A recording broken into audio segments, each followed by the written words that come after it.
See the Lucky Turn shirt. I might be Irish. My father's last name is Griffin. His name is James Griffin. My last name is Lockett. Either way it go, I got some videos to check out with you guys. You will like it. It shows how the people overseas love Trump, but here in America, libs and Democrats don't like him. Amazing. But check this out.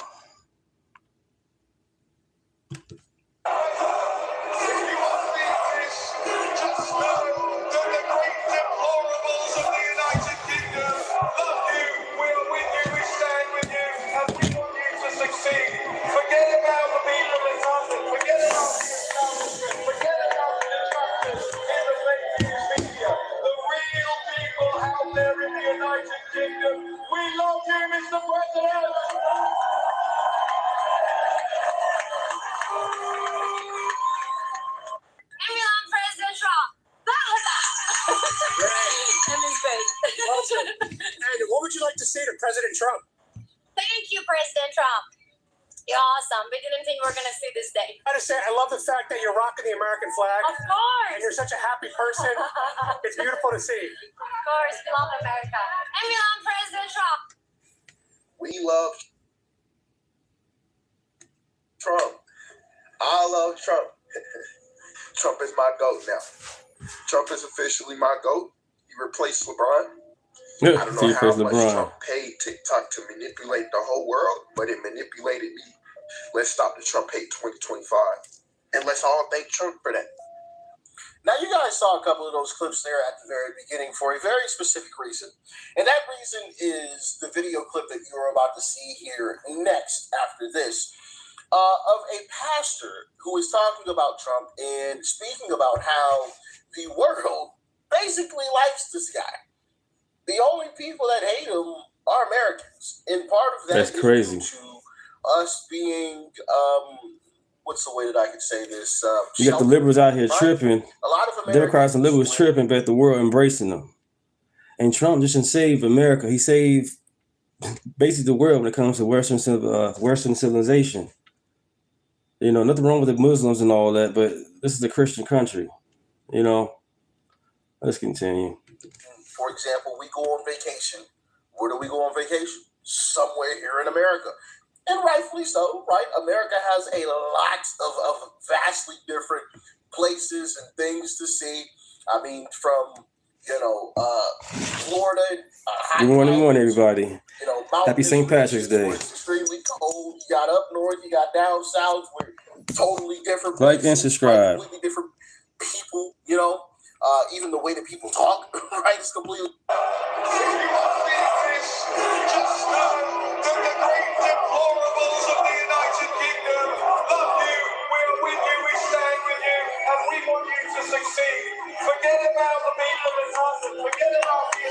Thank you, Grit. Thank you. Common Sense Channel. Everybody is welcome. Everybody is welcome to this channel. I'm not here to press anything or push anything. Just sharing what I like and enjoy.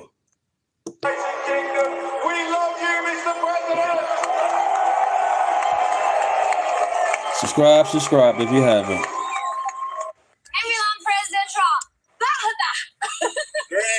Is great. Awesome. And what would you like to say to President Trump? Thank you, President 6'7". That's what's up. You're awesome. We didn't think we were going to see this day. I gotta say, I love the fact that you're rocking the American flag. Of course. And you're such a happy person. It's beautiful to see. Of course. We love America.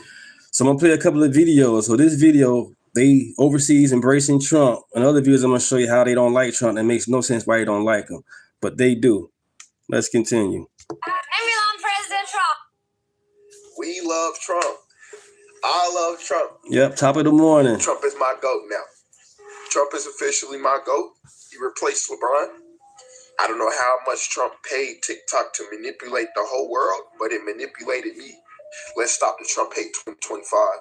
And let's all thank Trump for that. Now, you guys saw a couple of those clips there at the very beginning for a very specific reason. And that reason is the video clip that you're about to see here next after this of a pastor who is talking about Trump and speaking about how the world basically likes this guy. The only people that hate him are Americans. And part of that is due to us being, what's the way that I could say this, sheltered, right? A lot of Americans, when, for example, we go on vacation, where do we go on vacation? Somewhere here in America. And rightfully so, right? America has a lot of vastly different places and things to see. I mean, from, Florida, a hot climate, to, mountainous regions where it's extremely cold. You got up north, you got down south, where totally different places, right? Completely different people, even the way that people talk, right, is completely different. East Coast, West Coast, completely different, and everything in between. And so, can't really blame us Americans too much, but it's also a detriment because we don't get to see the true atrocities that go on in the real world, in the rest of the world.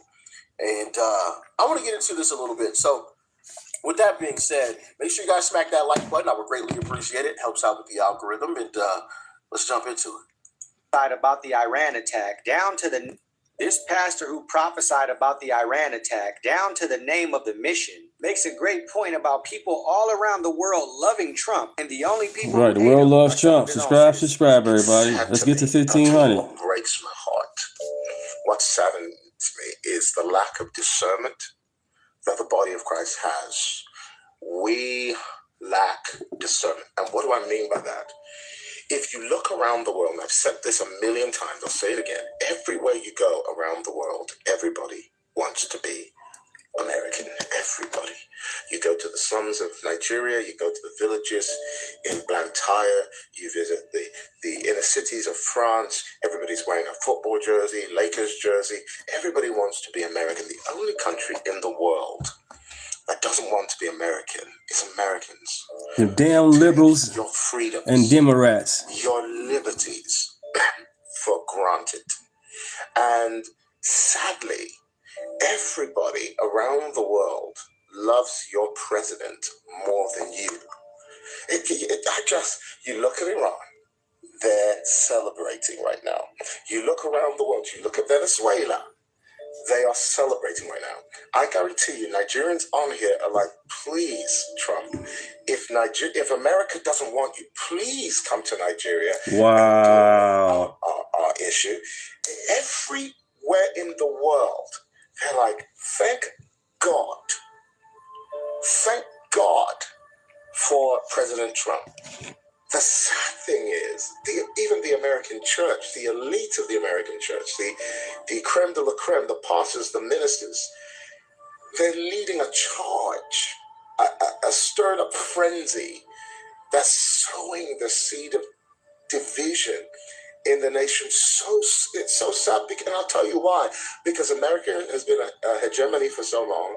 America has been a hermit kingdom for so long. And by hermit kingdom, I've watched Americans, literally, I tell my staff, I said, hey, why don't you travel with me? I'm going to Saudi Arabia this week. Or, hey, why don't you travel with me?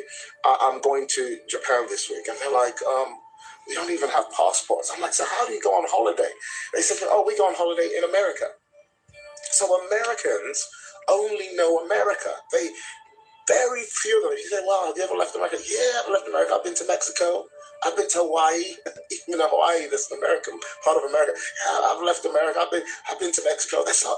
I'm talking about, have you been around the world long enough to see that there is no freer nation on the planet Earth? None. Do I say America doesn't have problems? I didn't say that.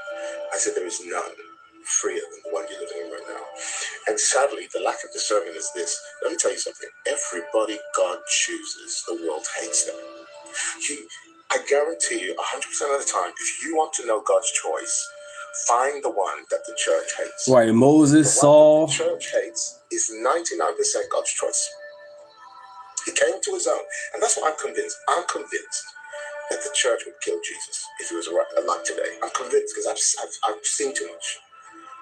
I'm convinced that if the church was alive in Jesus' day, we would have killed Jesus too. We would have killed him. Because the Bible says he came to his own and his own received him not. And many people, of course I received Jesus. Of course I received Jesus. We're even rejecting the Holy Spirit in America, in many churches. Let alone Jesus. We're even rejecting the Holy Spirit.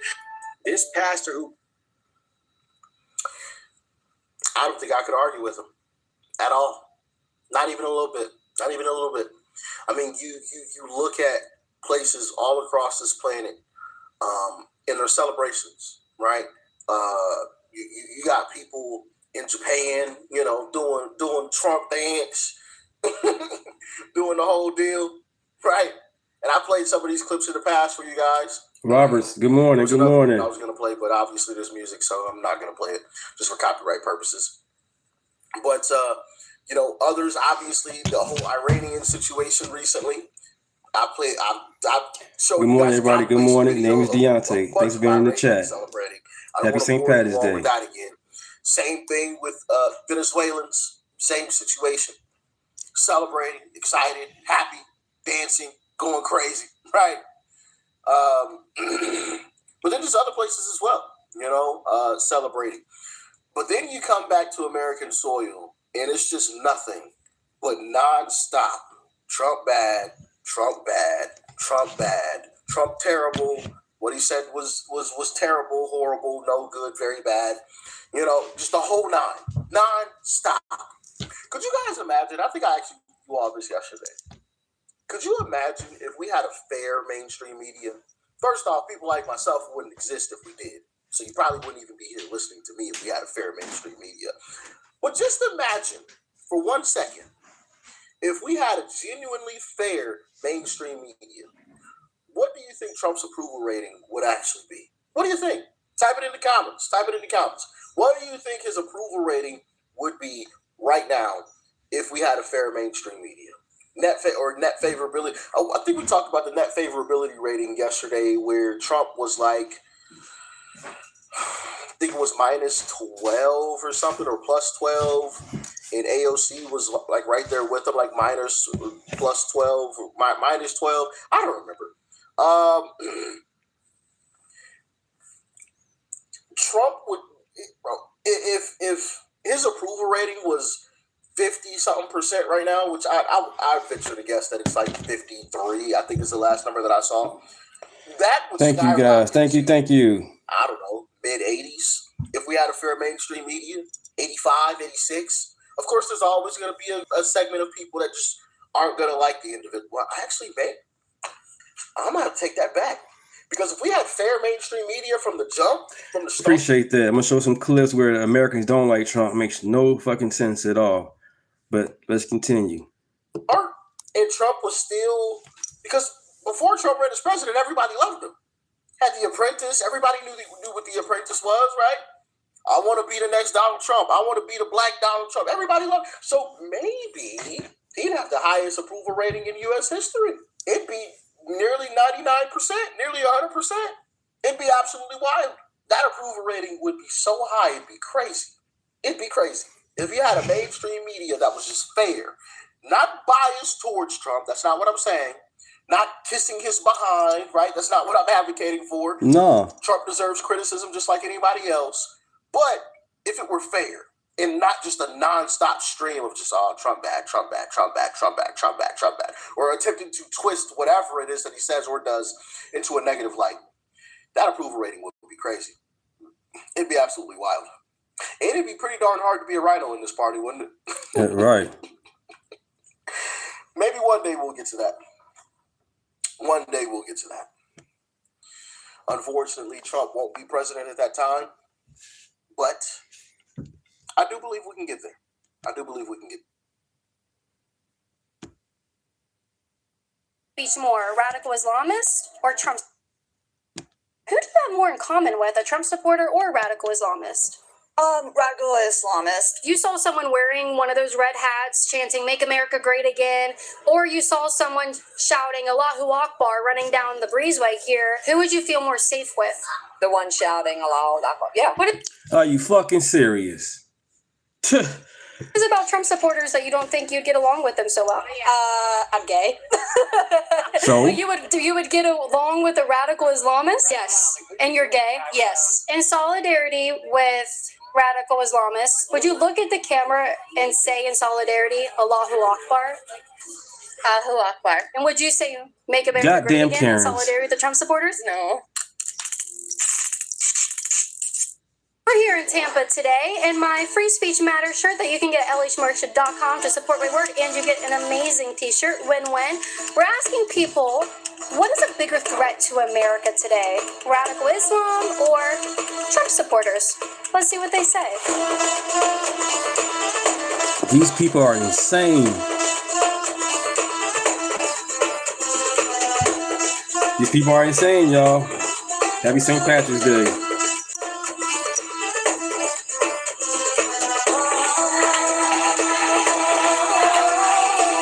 People from every other country can have that right, especially as with women who are also, especially in Twilight Islamic, Zone, who right.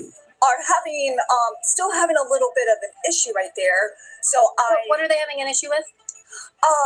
with having women like doing stuff like going to school and having their independency. That is what I would support as well. But you do have more in common with Yes. them. Yeah. What is the bigger threat to America today? Radical Islam or Trump supporters in MAGA? Trump supporters. That one, one. Yeah. Why Yeah. What the? Speaks for itself. Speak for me a little bit. No, I'm not going there. Okay. On to the Well, next. who would you have more in common with? A radical Islamist or a Trump supporter, you think? Probably Islamist. Yeah. Ditto. Ditto. Same. Even though they expect you to cover up your hair and not show your Yes. arms or anything? Yes. Yes. Mhm. Okay. They're gonna try to say us MAGAs is a cult and we have no brain cells. These people live in America. Oh my gosh, I'm gonna just continue. This is crazy. All right. What is it about Trump supporters that you don't think you'd get along with them so well? I'm gay. But you would get along with a radical Islamist? Yes. And you're What? gay? Yes. Trump has one thing in mind. What's a bigger threat facing America today?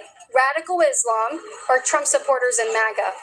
Put the fucking drink down. That's what you need to do. Stop drinking. The second one, Trump supporters? yes. Yeah.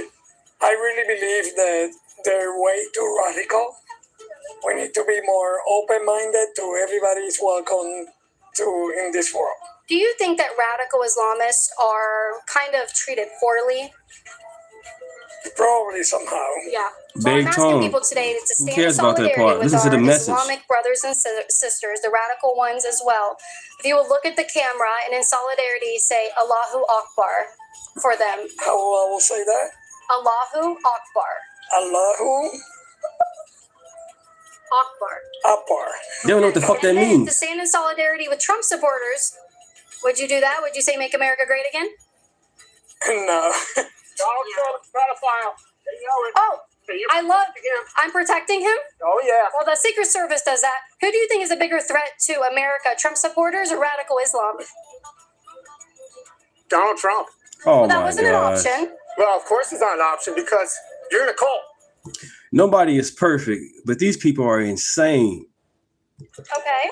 And I mean, I'm definitely not the one acting that way. Pedophile. Okay. Can you engage in dialogue or are you just going to shout and run away like you're scared of a conversation? Radical Islam or Trump supporters? Trump supporters. Yeah. Why do you say that? Good morning, They're Cecil. all not bad. Good morning, good morning. Who are we to judge? I can't look at you and say you're terrible or he's terrible just because of our color or our religion. If we only let people be who they are, it would be a better world. Unfortunately, we try to make everybody the same. And in the end, yeah, we all bleed the same and we're all going to die and pay taxes. That's the two things we're guaranteed in life. But we should be able to allow people to be who they are. Yeah. Even Even if they're a radical Islamist. Yes. Yes. There's no right to judge them Absolutely. because we have freedom of religion. We should be able to believe in whoever we want to believe in. Exactly. We do. Who do you have more in common with, would you say? A Trump supporter or a radical Islamist?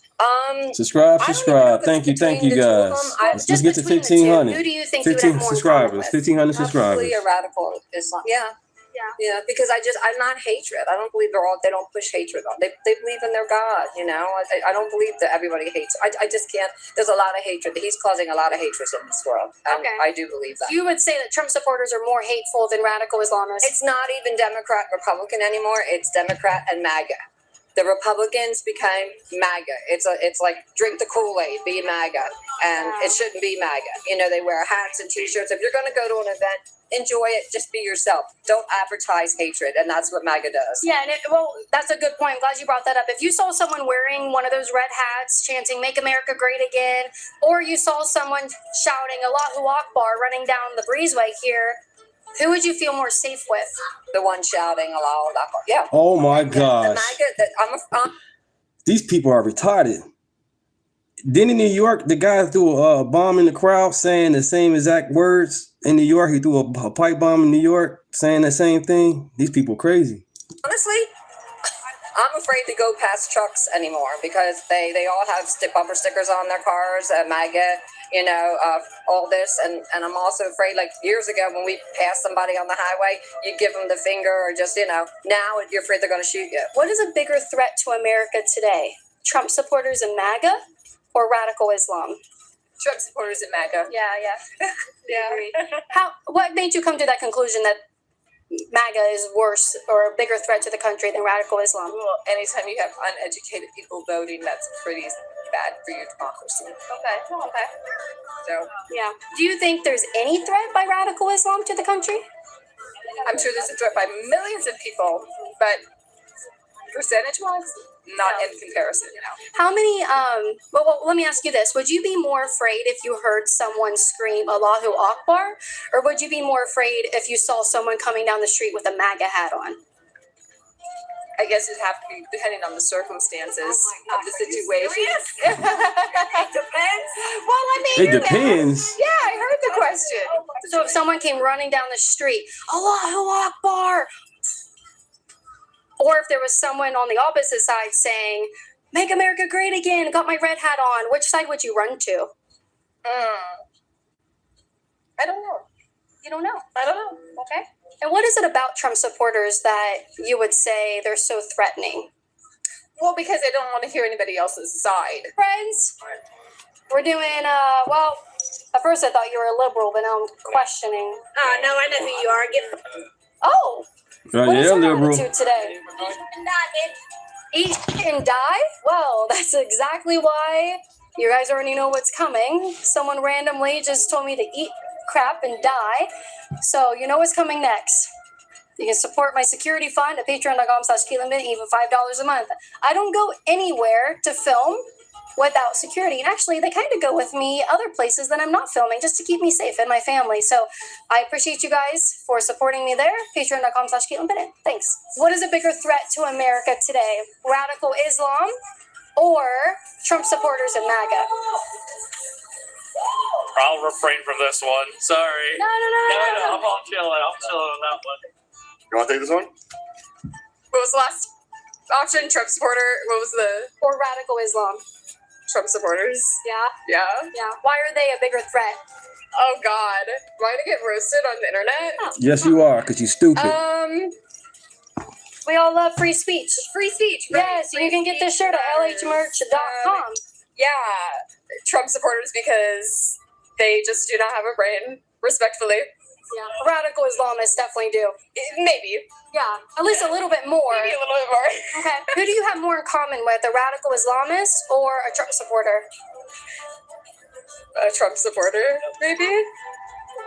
Okay. Yeah. But they're a bigger These threat to people the vote. country? Yeah. That's the sad thing about it, you guys. Oh gosh. That's why I'm showing. How I'm many showing. terrorist attacks These did people Trump vote, man. supporters engage in last We week? gotta save America. Gotta So keep on many. saving America. Just guess. Thousands. Thank you. Yeah. Thousands of terrorist attacks by Trump supporters last week? So yeah. Yeah. Well, what about radical Islam? What about that? What is a bigger threat? You ashamed to of America MAGA. You're not today? ashamed of these Radical people? Islam or Trump supporters? Trump supporters, Yeah, why do you say so? because he's evil. Okay. For solidarity, would you look at the camera and say Allahu Akbar for solidarity with our radical Islamist brothers and No. sisters? Would you say make America great again? Good God, no. America's fine as it is. We had 4 terrorist attacks by radical Islamists last week. We're not doing okay. What is a bigger threat facing America today? Radical Islam or Trump supporters and MAGA?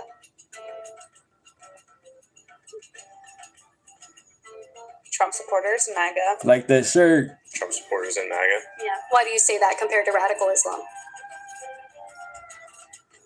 I just think that they're a bigger threat in dividing America right now, and their lack of empathy and care for a lot of people is really what's dividing the country. Would you say make America great again? No, that. I would say get Trump out of office. Okay. That's Would you what like to replace him with a radical Islamist? Would that be Good better? morning from Replace him Ireland. with Good morning, you anyone guys. Good At morning. this point, like even like the Ayatollah from Iran, I would we could got bring him Ireland back in the to building. life Good at morning. this point, as a gay woman. as a gay woman. All right. Anyone, I would replace him with a piece of grass at this point. Or radical. Look at Brandon. You're gonna say that you choose Trump over anything else? Over a radical Islamist, 100%. Yeah, I even chose him over Kamala Harris and Joe Biden and Hillary Clinton, 100%. It's really concerning that as a gay woman, It's really concerning that you're crazy. Yeah, so you're a gay woman and you would rather side with you choose a radical Islamist who would kill you. Trump supporters don't go out and kill people for being gay. Their hatred for Donald Trump is so severe that they would rather have someone in power that would literally murder them. This truly is a disease, and I think we need to open up mental facilities. And they basically suffered a lot, so I would definitely give them a little bit of a credit. But yeah, so that's what I would think, and a little bit of support, just because You would support the radical Islamists. Yeah, and basically, I mean, we're all humans, you know. This shit We're all crazy. human beings, so and no matter what religion or what we look like, where we came from, it doesn't matter. I mean, we need to respect each other. It literally doesn't matter where we came from, our religion, or ideology. Exactly. Yeah, okay. So would you say then, based on that, what you just gave me, you would say like Trump supporters are a little more of a threat to the country? It just depends on the people with their opinions. Well, we're generalizing. For sure. But yeah, I would say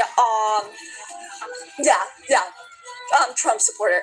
Well, not Trump supporter, but like to a threat. What is a bigger threat to America today? Radical Islam or Trump supporters and MAGA? Wow. I'm gonna say they're equal.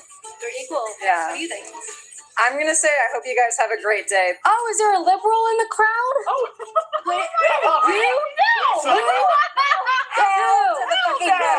Who? Oh, the Canadian.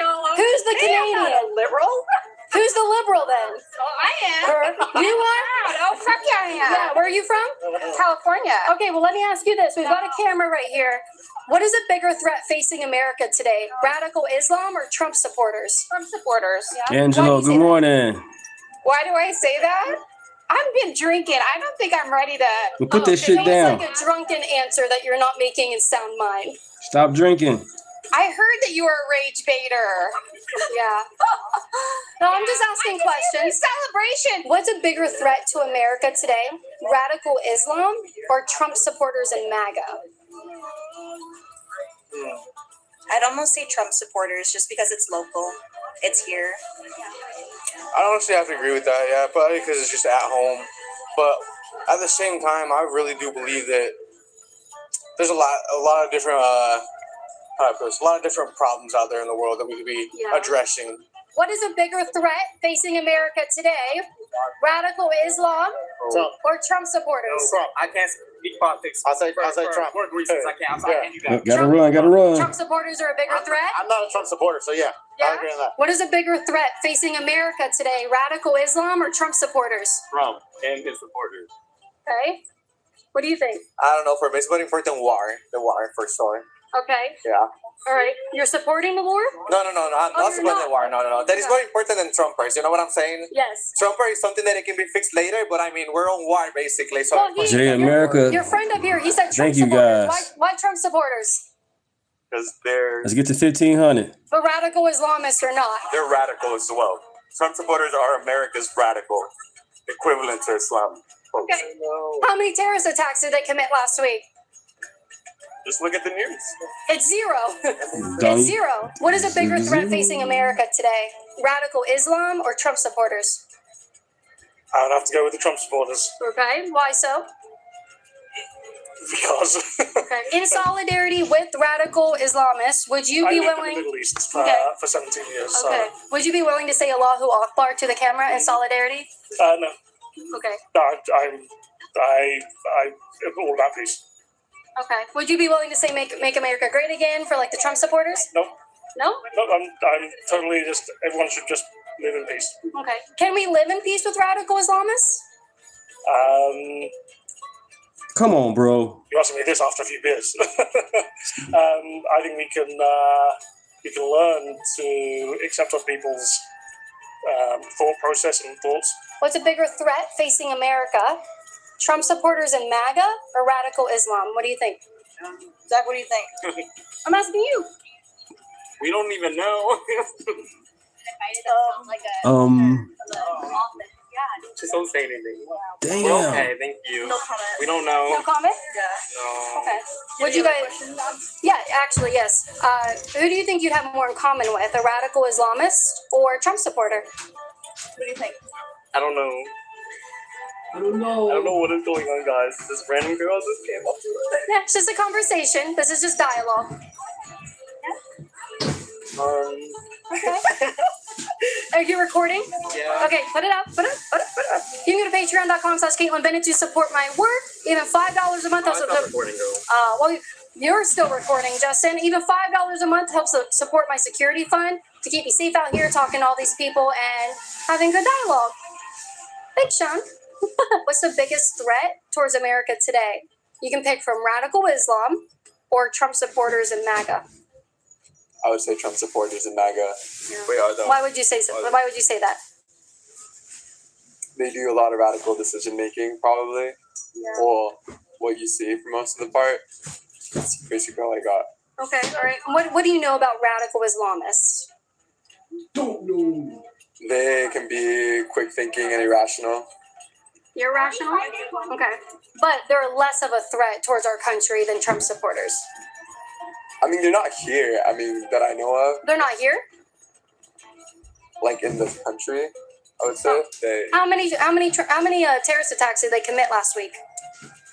That I know of, like 2. Mm-hmm. On the same day, there was 2, but 4 in total for the whole week. Do you know how many terrorist attacks Trump supporters committed? I'm sure a few, depending where it's at. What is the biggest threat facing America today? Trump supporters in MAGA or radical Islam? No idea. Child sex slavery.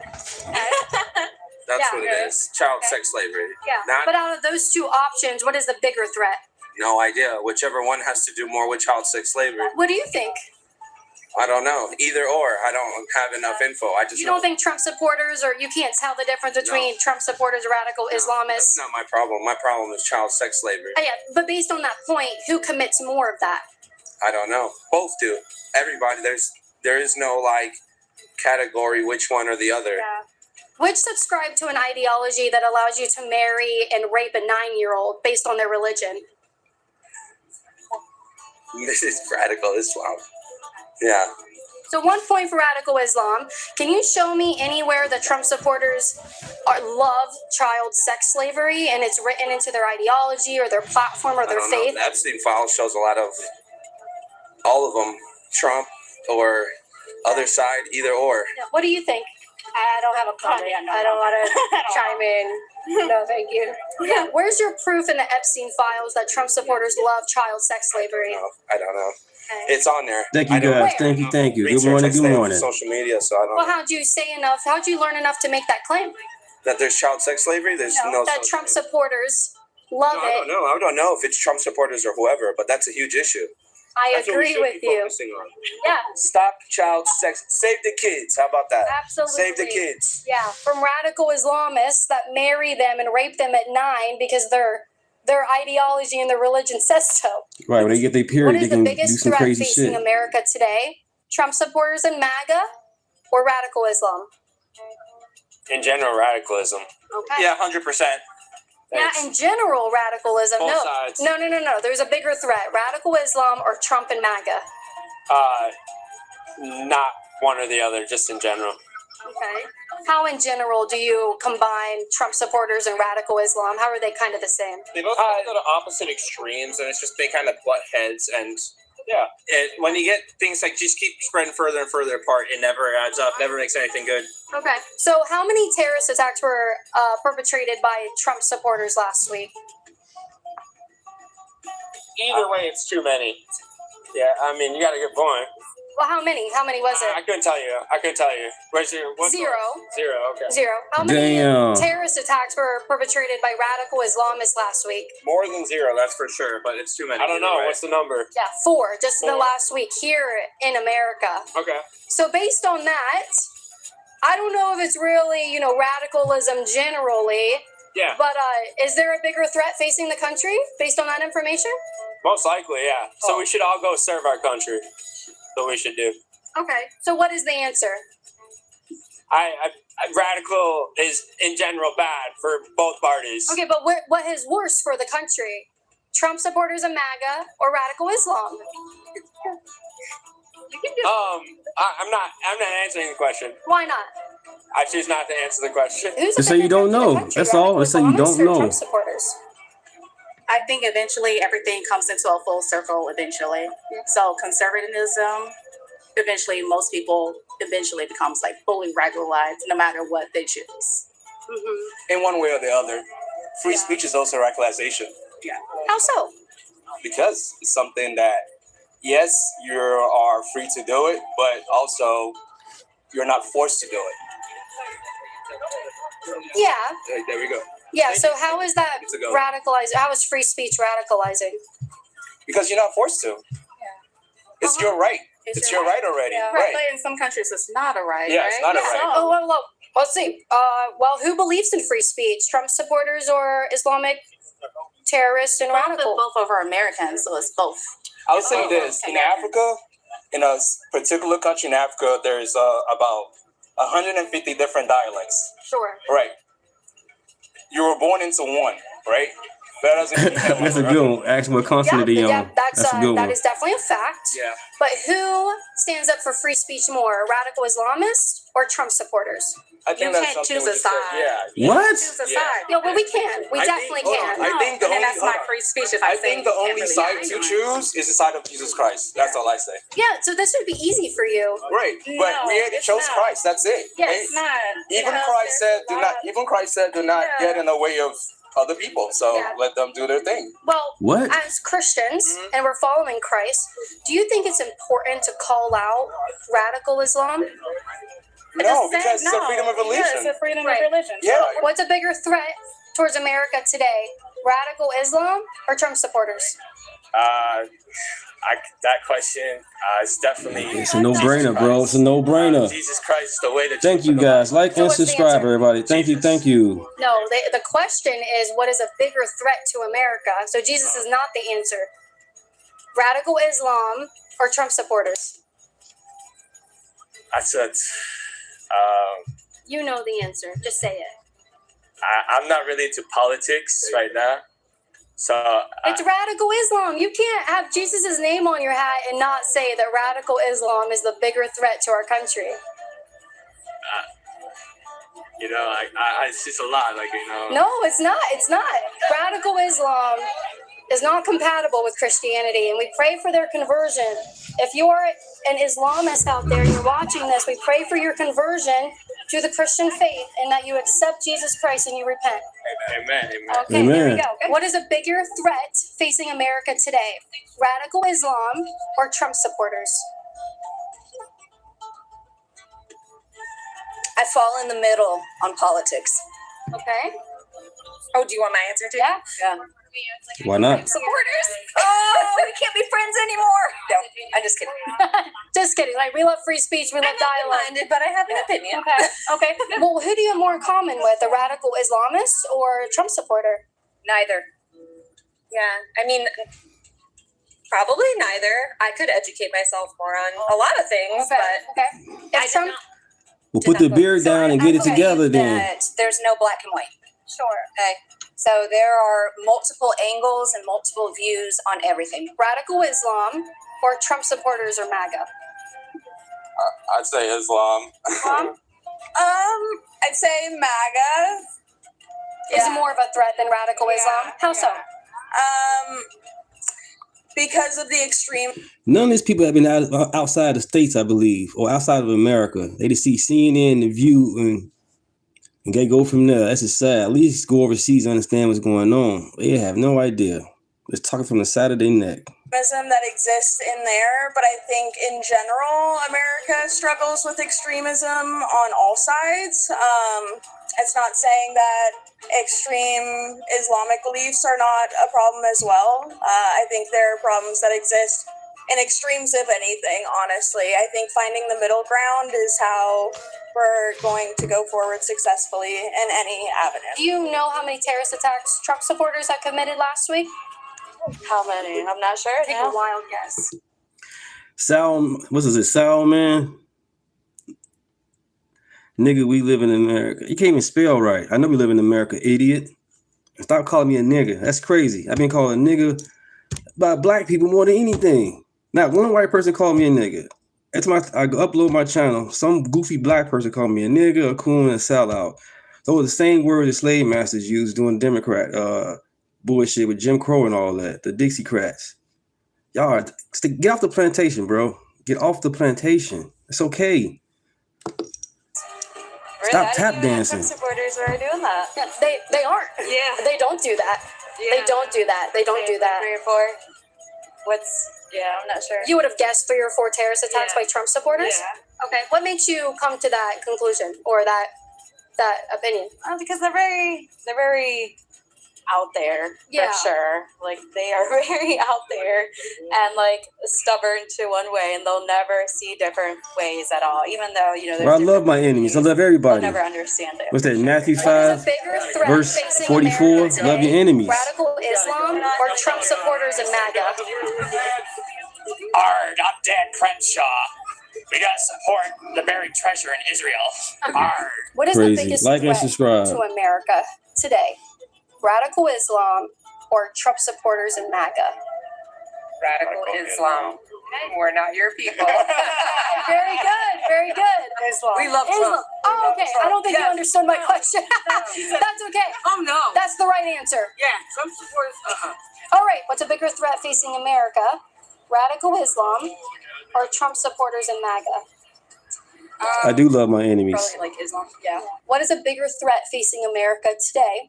Radical Islam or Trump supporters and MAGA? That's a deep one. I would definitely say radical Islam, though. Oh, yeah. I completely agree. Yeah. I don't know if anything would ever happen here.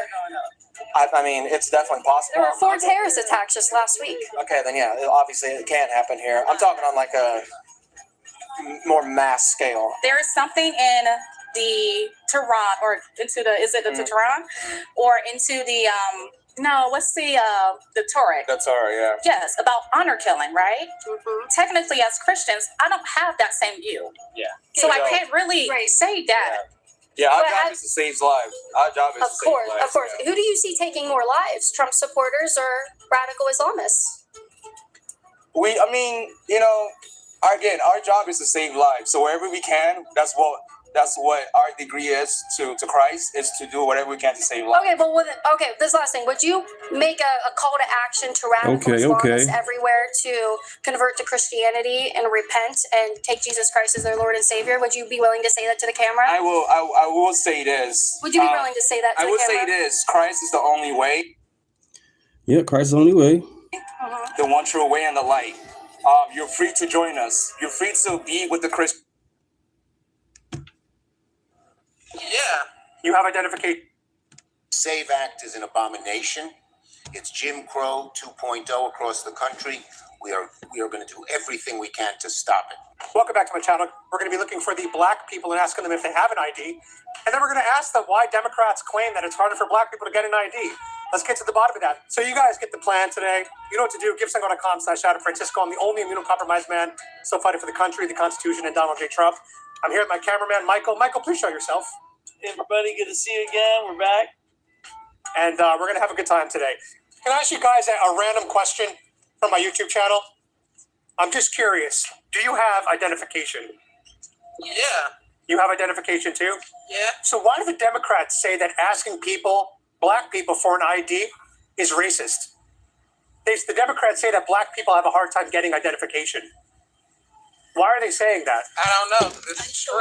Yeah. You have IDs, right? You have IDs too? Yeah. So why do the Democrats think that black people can't get IDs? Isn't that kind of racist? It's racist. The Democrats think black people can't get IDs. I think that's bullshit. And those 4 have IDs. That's bullshit. I know. I agree with you. What voting rights is he taking away from black voters? Oh, if we look at the SAVE Act, that's exactly what we're talking about. It's actually going to continue to disenfranchise overwhelmingly a lot of people of color. There are so many civil rights organizations that have run the data. If we look at the way that it is going to disenfranchise black voters, it's the same reason why Chuck Schumer called it Jim Crow 2.0. So, it's the same president. If we want to continue, yet. I am talking about it. It's the way that you're putting new poll taxes on this when you're making people have. That's what we can call them now. It's kind of an idiom, right? If you want to say that people have to prove that they are citizens, that they have to prove with a voter ID, the reality is you're layering what is a constitutional right for the American people and making it harder for people to vote in this country, and it's going to disenfranchise black voters. Concern you that you're making all these claims? You've yet to lay out how it's hurting anyone, but 76% of black voters think we should show an ID to vote. 80% of Hispanic voters, 83% of the American people. Are you saying that black voters The SAVE Act dumb to isn't know just. what's good for them? I mean, the it SAVE Act sounds isn't just pretty, about. sounds pretty condescending. Just to be What I clear, mean. the SAVE Act. Are you guys looking to earn some free cash? Well, if so, you got to check out the new. So as always, thank you. Black people have a hard time getting those. I don't know. Don't have an idea. They say that if we require an ID to vote, that it's going to disenfranchise black Americans who may not be able to get the ID. Why do they think that? I have no idea. That's pretty racist, right? I think it's racist. The whole world is crazy. Well, you look great, sir. Keep it up. Hey, guys, I got a super random question for you. Do you guys have identification on you? License? Well, the only reason why I'm asking is because the Democrats tell me that black people have a hard time getting identification, which is why it's unfair to require ID to vote in America. What do you say to the Democrats who think that black people can't get IDs? That's pretty racist, right? No comment, though. All right, I'll make the comment for you guys. The Democrats are the racist party. To say that a black American or a brown American are too dumb to get an ID in order to vote is so ridiculous. It is one of the most ridiculous things that the Democratic Party has ever said. And according to polling, the vast majority of Americans believe that voter ID to vote is a good thing.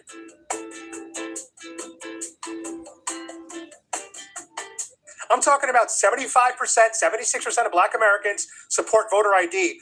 80-something% of Latinos support voter ID. And a high 80% of white Americans support voter ID. So we the people, we want voter ID. Why is Congress, why are they not passing it? Why are they not passing it? Am I right? So, I don't know if you know this. The Democrats say that black and brown Americans are too dumb to get IDs. And so therefore it's racist to require voter ID. What do you think about that? I don't know. I don't like politics, but everybody should be able to get an ID. Exactly. Everybody should vote. I agree with you. Yeah. Thank you. Yeah. God bless you. Hi. How are you? How are you? Good. What are you doing? Asking questions on the street. Who are you with? Myself. Okay. CNN and some fake news items. No. It's like Christmas, and we are so happy here. It's 47 years, all the Iranian. We never been, in the history, we never been Muslim. We are not, and we won't be.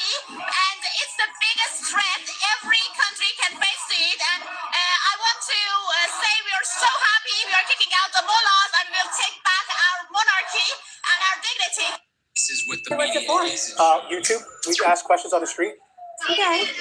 Well, I heard you're talking about politics. Yeah, we have two different questions. The people love Trump. Somebody in the chat said that people don't like Trump. The people love Trump. Today. Would you like one or two? Both. You want both? So the Democrats are not passing voter ID. You know what that is? Oh, I'm very familiar. And they say it's because black and brown people are too dumb to be able to get an ID. That's not what they're saying. They say it'll disenfranchise black and brown people. That's what they're saying. So I'm asking black people, do you have an ID? Every single black person I spoke to has an ID. Said it was very much misrepresented. So represent it correctly for me. So are you talking about the SAVE Act that they're trying Talk about the SAVE Act, yes, which the Democrats keep voting against. Well, because the way it's written, and I'm glad they're voting against it, because the way it's written, it would disenfranchise a lot of people, including women who are married and have changed their name to their husband's last name, unless they have a passport to prove that they are American citizens. And why don't you start us off? Thank you, Caroline. So my first question is actually about the Save America Act. So one of the biggest things the Democrats are saying, the claims that they're making is that You ain't black. What is that? Look what Chuck said. Blacks aren't capable of getting IDs. Blacks can't use internet. If you are black, you got to vote Democrat. He can't read. Cause come on, y'all. Look at this. These people should not be in office. He should have been out of there by now. Chuck should have been gone. These guys been in politicians for like 30, 40 years. They should not retire in office. that the Save America Act, it would prevent married women from voting in elections or making. It is accurate. They said it at their mouth. What do you have to say to those claims? Is there any validity to them, and where do you think they're getting this from? There is zero validity to these claims, and I'm glad that you brought them up, because you have the Democrats who have created this myth, and it has been perpetuated, unfortunately, by many in the mainstream media. Let me be very clear. The Save America Act does not prohibit anyone from voting with the exception of illegal aliens. And the greatest way to disenfranchise American citizens from voting in American elections is to allow illegal aliens to vote, which is what Democrats want to do. We see it taking place in Democrat jurisdictions at the state and local level across this country. So the Save America Act corrects that. And as far as married women who have changed their name, if they're already registered to vote, they're entirely unaffected by the Save Act. And for the small fraction. So the people in the chat talking crazy. She lying? It's right here for you guys. Of individuals who have changed their name or their address, they can still register to vote, of course. They just have to go through their state processes to update that documentation. And this is something that the American people, married women, and minorities, and people all across this country who Democrats are insultingly saying cannot do this, they're already doing it every day, going to the Social Security office, going to the DMV. And I think it's frankly insulting that the Democrats are saying that there's certain groups of people in this country who aren't smart enough to update. Thank you guys. Let's get to 1,500 subscribers today. Again, Why not? A huge myth, and thank you for giving me the opportunity to address it. Most women don't do that. And to try to go get a passport now under these circumstances would be extremely difficult. So it would disenfranchise a lot of people. And it's not even necessary because we already have laws in place for this problem. And on top of that, I believe that the people that actually were caught voting illegally last year, if you go to the Brennan Institute, they have the exact statistics, but I think it was less than 0.01%. I don't think it's a problem. So this is all a way to stop some people from voting that the Trump administration and Republicans don't want to vote. And who are those people that they don't want to vote? They're losing. The people that are against their administration. Because they see that that's what's up against. They're up against that right now. And they're scared, and they're trying to push this through because there's no reason for it. So, I mean, if the law's already in place, then what's the big deal about already passing it again on the federal side? If the law's already in place, the way the law is written, the way the SAVE Act is written, would disenfranchise those people who don't have a birth certificate that matches their current name. Well, you could always get one. You can go down and request it from the records. You know how difficult that, not if you're married and you've already changed your name to your husband's last name, then you have to petition the court to change your name back to your maiden name. Well, the good news is elections are every 4 years, so I think people have enough time in order to get those documents. I don't Pretty think much. so. It's not necessary. It's bullshit. I'm a fan of the SAVE Act. Oh, I'm not. It's also going to ban transgender surgeries on minors.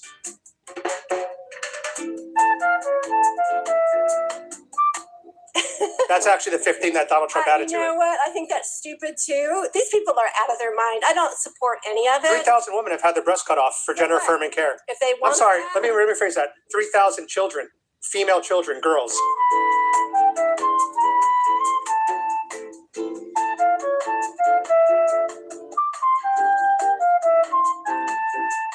I believe have had I their breasts cut actually off. even know one of them. No, 3,000 have had their breasts removed. I know one of them. Yeah, that had their breasts removed? Yes. As a child. 15. And what are your thoughts on that? They're happier, and that probably helped them not. Oh my gosh. See, that's emotional blackmail. If you don't let me cut my healthy body parts off, I'm going to commit suicide. That's emotional blackmail. That's again a misrepresentation of what I just said. You just told me. You just said that. She's happier, and she said she would have committed suicide. She's happier being trans than she was before. And yes, I think if she wasn't able to follow her own path, I'm a live and let live person. It's nobody's business. I am too when someone's 18 plus. You know what? It's not When someone's an adult. You know, some people Kids that are can't vote. 18 are less mature. Like, how old are you? Because you seem less mature to me than some of the 15-year-olds I know. I seem less mature. That I'm on the street talking politics. How is that less mature? LA, you okay? Trying to do by what you're representing. I'm very intelligent. No low IQ here, bro. Fact, and you're trying Whoever to you are. manipulate that situation for your own gain. Well, I think you're doing the same from the left-wing perspective. I'm walking my dog. Well, dude. just now you claim that married woman would not be allowed to vote. That's been debunked. I'll show you slow. I'll get you That's out been of here. debunked. Hey, dude, if you don't have apparently a passport or a driver, if you don't have a passport that shows what your actual name was on your birth certificate, you're not going to be able to get registered.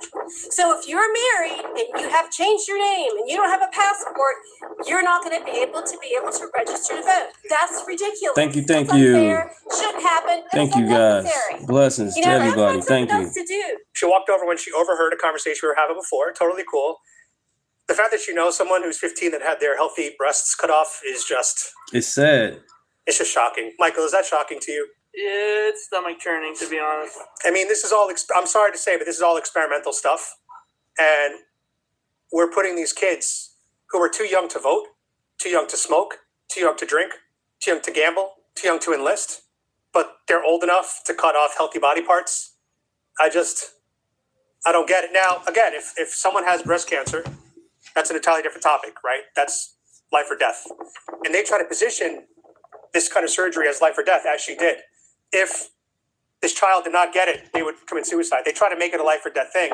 And it's heartbreaking to hear people who support this ideology. This is why we need the SAVE Act. We need to ban surgeries on transgender minors. We need to ban it. It's got to be banned. Trump, let's do it. Let's ban it. You appear to be a person of color like me. Are you black? Yeah. I have a question. Do you have an ID? Yeah. So why do the Democrats say that black people can't get IDs? I don't know. Isn't that racist? No, I don't know. They say black and brown Americans have a hard time getting an ID. Hello. She voted for Kamala Harris. Leave her alone. She voted for Kamala. You can tell. Do you have an ID? A driver's license, a passport? So let me ask you a question before you go. Why do the Democrats say that black people have a hard time getting IDs? You gotta ask them. I don't know. It's pretty racist, right? Among other things. Thank you. Well said. Among other things. Amazing. That is perfectly said. The Democrats are racist among other things. I agree. I 100% agree. Do you have an ID? Do I have an ID? Like, do you own identification? Yeah, I have a driver's license. Why did the Democratic Party say that black people can't get an ID? Because of complicated socioeconomic reasons, I suppose. Then how come every black person I've met has an ID? Well, that's not a sufficiently large sample size, is it? No, it's not. So you'd have to do a broader analysis of the African American population. Also, I am African, but I'm not culturally African American. I was raised from Africa, and then I was adopted into a European family. You were adopted? Yes. So your parents are white Europeans? Mm-hmm. Wow. You know, I was born in Mexico. Nice. And I'm not culturally Mexican because I was adopted by a white family from New York. Same. Well, besides the Mexico part. How do you feel about being adopted by... We're both transracial adoptees. I love my family. My family's great. I don't feel any type of way about it. Do you feel blessed, lucky, fortunate? Yeah. Me too. Life is much worse where I came from. What country did you come from? Liberia / the Ivory Coast. Got it. Yeah. Awesome. Well, I'm happy for you, brother. And I'm happy that both of us found loving families that gave us all the Happy Mac. necessities. They get their IDs. Thank you. He gave the smartest answer today. You guys see that? He gave the smartest answer. He discussed socioeconomic differences. That was an amazing interview, guys. That is a smart man. Smart man. Sir, are you a man of color? I am. I am a person of color as well. Can I ask you a question? We're all of color. Are you mixed race with the black? No. What are you? Well, I mean, I guess Puerto Rican. Oh, okay. You're not black, though. No. All right. I wasn't sure. Probably somewhere around there. Because the question we're asking today is, I don't know if you heard about the SAVE Act. It's about voter ID. No. Basically, our government's trying to pass a bill where you need a ID in order to register to vote to make sure that I only did hear about citizens. that. Okay. I did hear about that, yes. But the Democrats are saying that this is a Show my racist. books. They call it Jim Crow What? 2.0 Okay. because they're saying black people have a hard time getting an ID. So I'm trying to ask black people, but which you're not, you're Puerto Rican, right? Why Democrats say this? Yeah, I don't know why. It makes no sense to me. It doesn't make sense to me either. Almost every black person today I've spoke to has an ID. I need to have a book behind. Everyone. What? I need to have some books behind me. What? Show us the books. What type of stupid shit is that? had an ID. Only one guy understood where they were coming from. I still don't understand. I still don't understand it. Though. Yeah. Because you just go down and go get one. It's that simple. I know.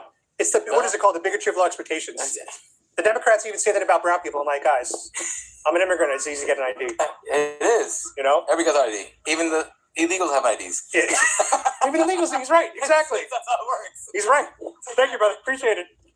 Yeah, he's right. Even illegals get IDs in this country. I don't, so Goofy. If an illegal gets handed an ID for free when they come into the country, then American citizens should have no issue getting an ID if they're black or brown. It's just common sense. Michael, it's common sense. Gaming show. Go back to your gaming We're show. talking about how it's anybody can get an ID in America. Well, I lost mine. I'm still trying to get my fucking ID. But you know how to get one. Backwater. You know how Good to morning. Good morning. I know how to get one. Why? Why? Well, because right now, we're trying to pass something called the SAVE Act, which basically means you have to prove you're an American Thank citizen you with a guys. form Thank of you guys ID for being in the chat. in order to Appreciate register it. to. Chat. Everybody is welcome to the chat. I'm a Trump supporter. American first. Everybody is welcome. I don't care. The right is free speech. But you're not going to disrespect me or anybody else in this chat or be botting. If you are, I'm going to get you up out of here or go to another channel. Like and subscribe. Name is Deunta. Live in Rockville, Illinois. Nice and, let's see, nice and sunny. To vote. But the Democrats are saying that it's Jim Crow 2.0. That if you pass this law, then black and brown Americans are not going to be able to vote. Which means they think that black and brown Americans can't get IDs. There ain't going to be another election. Do you know what's going on in the world today? Why won't there be another election? Because the whole shit's rigged. 2030 is over. 2028, you mean? So if it's over, who's going to win? Rev, All I know thanks, is you Rev. get locked and loaded and protect your family. If you haven't been paying attention, it's Yasha who. Like these people out here, they're brainwashing you. I'm telling you, it's Yahushua HaMashiach. Everything else ain't going to matter. If you know what's going on in Iran, or you see what's going on. All right, we'll take those words to heart, sir. Thank you. Just live day to day. Thank you, sir. Appreciate that. That's what I'm doing right now. I'm with you. Hello. Are you a woman of color? I'm Armenian. Oh, you're Armenian? Yeah. Okay, that counts. I just want to know, the Democrats say that black and brown people have a hard time getting ID. Oh, I'm not part of that. Thank you, though. No problem. Have a good day. Y'all realize the ID also has your signature on there, and they also match your signature as well. It's not just your address and your photo. Your signature matters too. You want to answer? You want to play the game? All right. Fucking valid, dude. I'm like, is there any way to fix my hair? Probably not. Your hair doesn't have to be fixed. It's perfect. You're fucking So- lying, bro. This looks crazy. I was just out on my bike all day. Well, But that's that's pretty what- accurate. yeah, it's pretty- That's pretty accurate what's going on. So I had a question before I decide which question I'm going to ask you. Are you a woman of color? Ooh, yes. From where? I'm Mexican and Vietnamese. Can I see the As face? far as I know. You are Mexican Vietnamese. Wow. I'm Mexican and Vietnamese, yeah. Okay, so this is going to apply to you. Have you heard of the SAVE I'm Act? locking in. Oh my God, tell me. Have you Tell heard me. have you heard of the SAVE Act? No. So basically, the Republicans are trying to pass a bill right now that requires an ID in order to register to vote. They want to make sure that only eligible American citizens vote in our elections. Right, Mike. Is that a fair request?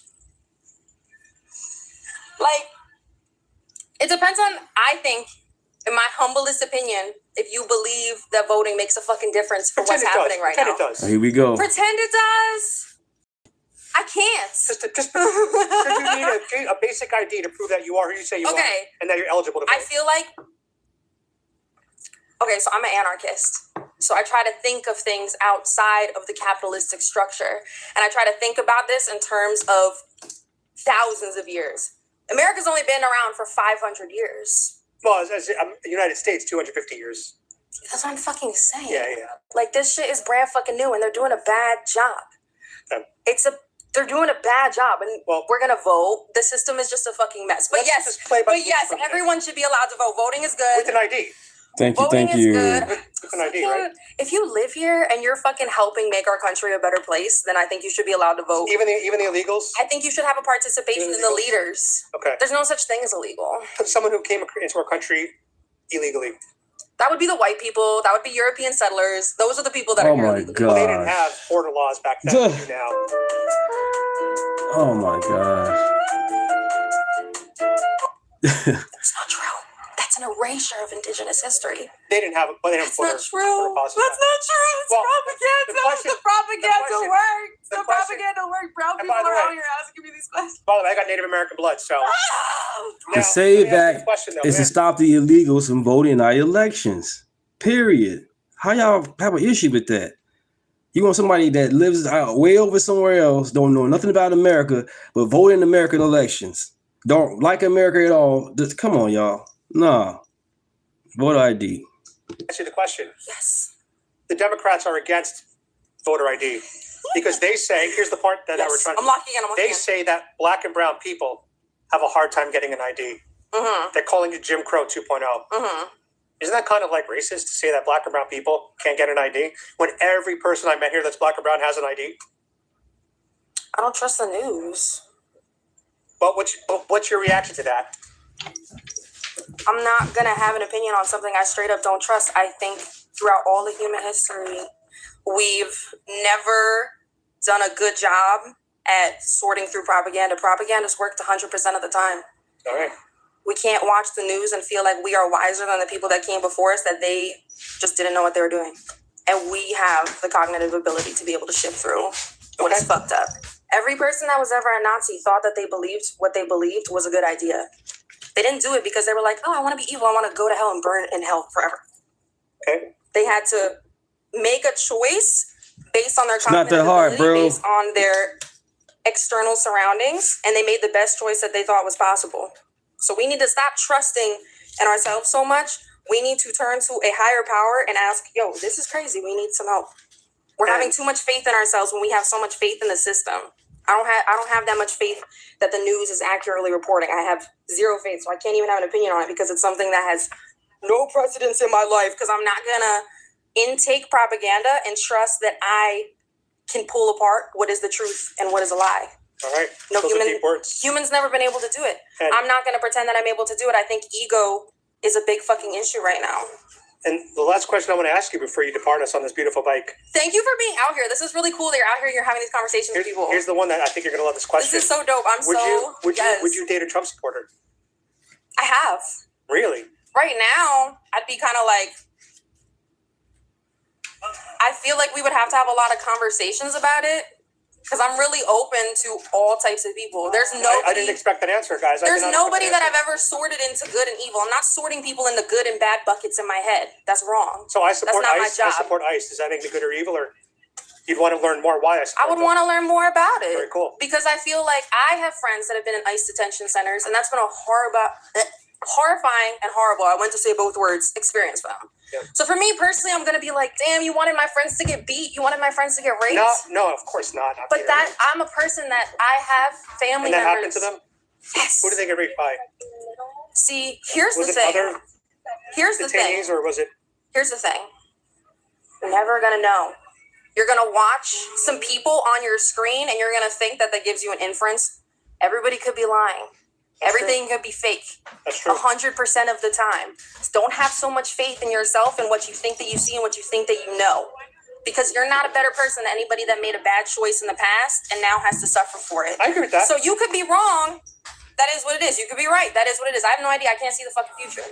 I don't know. But from what I have seen, I feel like I was in the military. ICE is You served this country? 8 years. And those what branch? I was in the Army. Holy shit. And I'll tell you, a lot of people here. I just got back from Ukraine. Like, this is something that I take very seriously about the good and the bad in this Can world. I get your info? I'd love to have more absolutely. conversations No, with this you. is fucking cool as fuck. I'm genuinely glad you're out here. This is everything. But I just feel like, personally, ICE, no, they're a bunch of rejects. When you look at them, you have to look at people. You have to look at their actual intentions, their face, their energy. They think that what they're doing is a good job. They don't look that convinced to me. They don't look like they really believe it. When you go there and you look in their eyes, they look like, well, I needed some benefits. And, I had like a little bit of security experience and I want my family to be safe. So, maybe if I participate in this, Amazing. I don't have anything against Subscribe, everybody. Good morning, good morning. Subscribe. some of those people, like, that was the best choice Let's for get to them. 1,500 subscribers. And they're Why going not? against their own people because they might just be trying to save their own family. We don't fucking know. I'm going to need your Instagram if you Yes. have one. Get in there. Yes. I'm a philosopher. I write about this all the time. This is fucking sick. Yes. I love the energy. Here, type your name. Yes, because this shit is like genuinely important. I'm so glad that you're out here. Oh my God. Because when I tell you, I cannot, like, being able to talk to strangers, that's like a really awesome skill to have. She, her, they, them. Yeah. Non-binary. You're not non-binary. Gender does not exist. You're a beautiful woman. Doesn't matter. That's your perception. That's awesome, though. Thank you. I appreciate that. But that's my reality is I see a beautiful woman. Your reality, you can see whatever you want. All I ask is don't impose colonialism. All I ask is I don't want people imposing their reality on mine. And your reality. you know what I'm saying? Though I think that we all live in our own realities. One of one. Your universe. You're the center of your universe. Exactly. I'm the center of mine. Exactly. Yeah. You're very alt style, and I'm very mainstream. Everybody.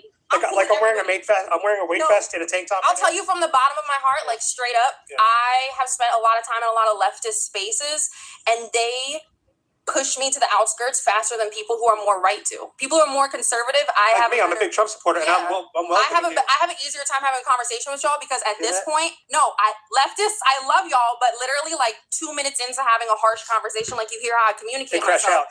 They're having a hard time, but it's like about, I don't know. I think it's like an emotional regulation thing. Fellow non-binaries, I love y'all, but please get it together. NBs. You don't. NB Army. We need our brothers and sisters on the right. We do.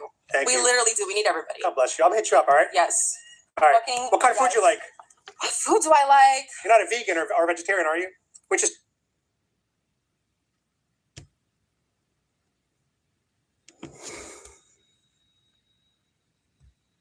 that helped protect Maduro. This is well known. Their whole spy agency, all that were full of Cubans. I mean, it's amazing. This poor island took over Venezuela in some cases. One of the biggest problems the Venezuelans have is they have to declare independence from Cuba. They tried to basically colonize it from a security standpoint. So, yeah, look, if I lived in Havana and I was in the government, I'd be concerned, at least a little bit. Well, the president already announced a week ago that anything that's sanctioned oil, it's not going to be allowed to get there. So that's a pre-existing. Mr. President? The answer is yes. Yes. And breaking news into CNN, Cuba's electrical grid has suffered a complete and total collapse. This is according to the country's power 200 people in the chat. Let's get it. Let's get to 1,500 subscribers. Why not? Shut off the flow of oil to Cuba. Wait. So we got to talk about President Trump making a shocking announcement on Cuba as the country experiences a nationwide blackout, okay? That is now happening in Cuba as they have no energy at all due to the fact that we have stopped all oil going to the country.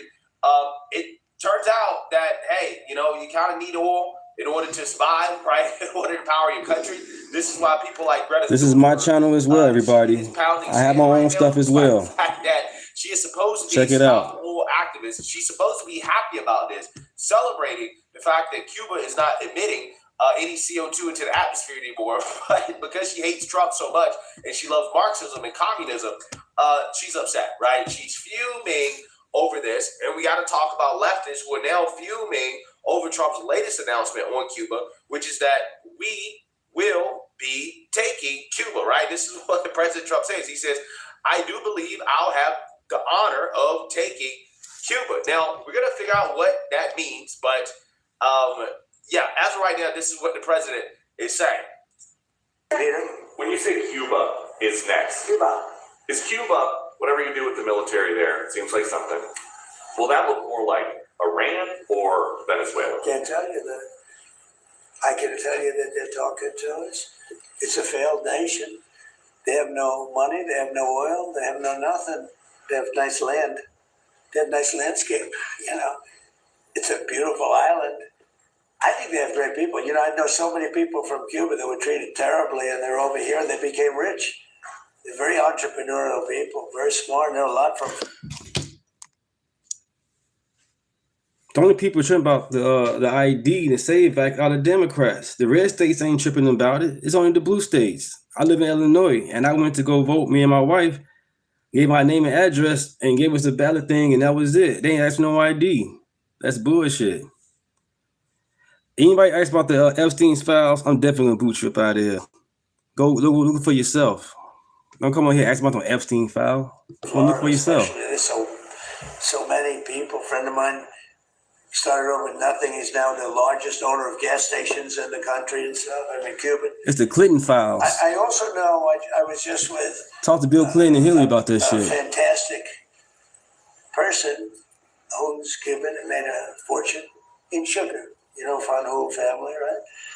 And this family wants to go back. Cat, good morning, that cat. What's up? What's up? They haven't been back in like 50 years or something. They largely come from Cuba. And we'll see what happens. They were asking me about that. They want to go back. Not only Fanjul, a lot of Cubans have said, "Oh boy, would they love to go back." I think Cuba, in its own way, if tourism and everything else, it's a beautiful island, great weather. They're not in a hurricane zone, which is nice for a change. You know, they won't be asking us for money for hurricanes every week. Everybody keep asking about this damn Epstein file. What was y'all energy at when Obama and Biden had it? God damn. But I think Cuba's the end. You know, all my life I've been hearing about the United States and Cuba. When will the United States do it? I do believe I'll be having the honor of taking Cuba. That'd be a good honor. That's a big honor.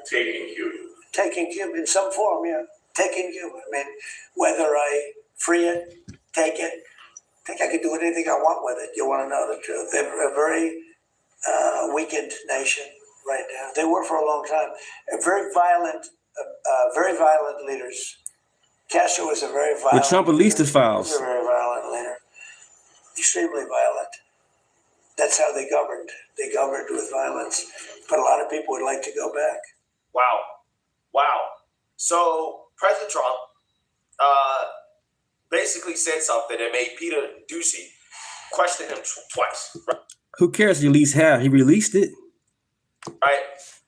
I get a double take. Right? Did I hear that correctly? Once again, you said that you'll be taking Cuba. President Trump says, yeah. Right? Yeah. We'll be taking it. Pray for the victims. Now, what Pray for the victims. That mean that we're going to make Cuba a state?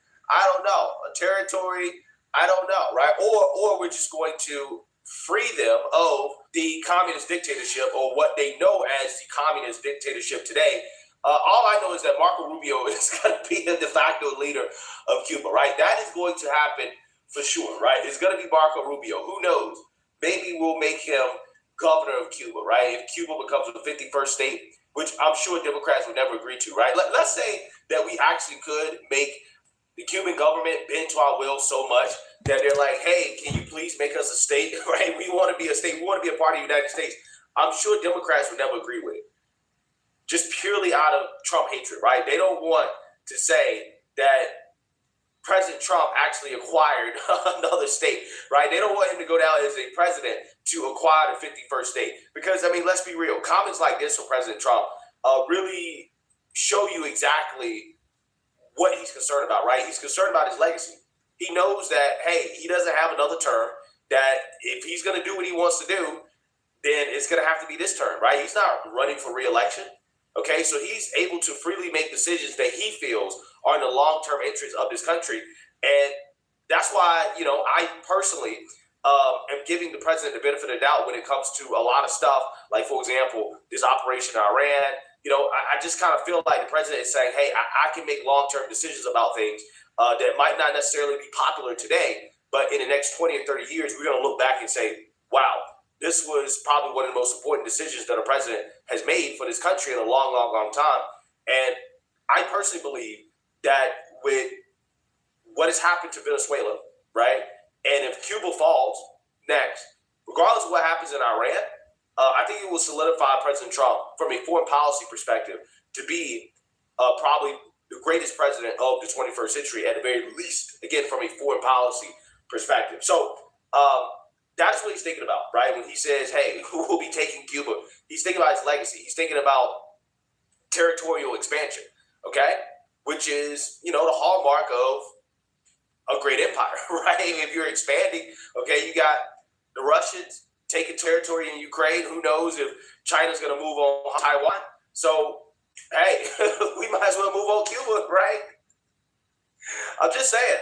So, with that being said, the Cubans are celebrating this, right? The Cubans are celebrating what President Trump is trying to do with Cuba, and leftists are upset, right? They're boo-hoo-whining and crying about Cubans celebrating President Trump basically overthrowing the government in that country. Take a look. I feel elated. Fidel Castro killed my grandfather's father, my grandfather's brother, tried to kill my grandfather. That type of life, imprisoning people, it's not a way to live. Thank God to Trump, and Trump's policies. We're here in South Florida where members of the Cuban diaspora tell us that they're filled with hope. Hope that for the first time in 67 years, their country might be saved from communism, and a hope that's being fueled by President Trump's most recent remarks. Many of you have come today and they say, I hope you can take care of Cuba. I'll take care of it, okay? That was President Trump over the weekend, giving the strongest indication yet that he may be planning on toppling the Cuban regime. I talked to Marcel Felipe. He's a leader of the exile community here in Miami. He gave me a tour of his museum, the American Museum of the Cuban Diaspora, and he told me that what comes next from the Trump administration could make or break the island of Cuba.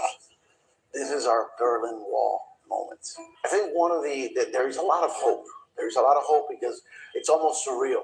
Hope, but also concerns that are manifesting from within President Trump's own Republican Party.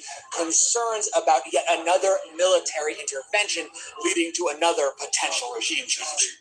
So we talked to a top Republican, Carlos Jimenez from the 28th District here in South Florida, and we asked him about the doubts coming from within his own party.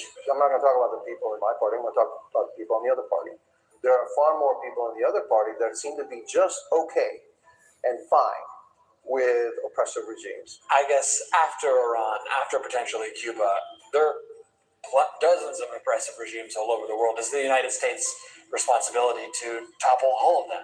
The ones that are a direct threat to the United States, yeah, we need to do something about it because I don't want my children or my grandchildren dealing with those regimes. And while yes, most of the members of the Cuban diaspora here are excited about the potential of a regime change, some remain skeptical of the president's true intentions. Under the Trump administration, I have no faith. People will be suffering as a Cuban people. And they'll take over Varadero and put a Trump hotel there because it's for his financial gain and his buddies. And until I see some liberation, I don't believe anything he says. Can you imagine what's happening in Miami right now? Those Miami Cubans are losing their everlasting mind because they're like, yay, Donald Trump said he's going to take us. And they thought it was a good idea. They were like, that's a great idea. He can take us because we're going to trade one dictatorship for another. He doesn't see what's happening right now. Donald Trump doesn't want you in this country. He wants you to go back to your island. And I don't know what to tell you. You're looking for status like Puerto Rico. Right now, they're working behind the scenes to make Puerto Rico an independent country. Let's get to 1,500 subscribers, everybody. Thank you. 1,500 subscribers. Why not? Name is Deunta. Dollars because of the Jones Act. Meanwhile, while all of this is happening and people are starving, they don't have enough oil to keep the lights on, and they're not able to provide for their family. And forget about housing, because it's no bueno. But you guys are jumping up for joy. You know what he's going to do? A big old golf course right there in Cuba. And there's going to be some serious colonization going on if anything was to happen. You guys are ridiculous. Okay, now that I got that out of my system, the other part is that he said he can do whatever he wants with Cuba. He jokingly goes, Cuba, and then proceeds to tell the reporter who asked, what's the plan? He goes, I'll just probably take it. He goes, so, sir, you're saying just like take Cuba? And he said, yeah, do whatever I want to with it. I mean, I can do whatever I want to with it. Oh, my God. You cannot be seriously sitting there looking at this man thinking this is okay, because I need you to listen. Come closer. At some point, someone not on his team will take over. I don't know when that will be. Might be in 6 months, might be in 10 years. And when that happens, all the things that are happening right now will be undone. And all of you will be punished for the crimes against humanity, for the crimes against immigrants, for the crimes against American citizens, for taking health care from the poor, for making it difficult for people to access SNAP, for trying to control women's bodies. All of this at some point will come back. Trump is in the Oval Office today on Monday, March 16th, saying that he can very well take Cuba. It will be his honor to take over Cuba, and that he can very well do what he wants with Cuba. Amazing. Today it was known on Monday, Like and March subscribe. 16th, Thank you. that Cuba's electrical grid totally collapsed. And this is due to the United States sanctions limiting their oil supply to keep their power plants running. And he's in the Oval Office stating that he can do what he wants with Cuba. This is not normal. Nothing this man does is normal. How come we haven't seen the impeachment come about yet?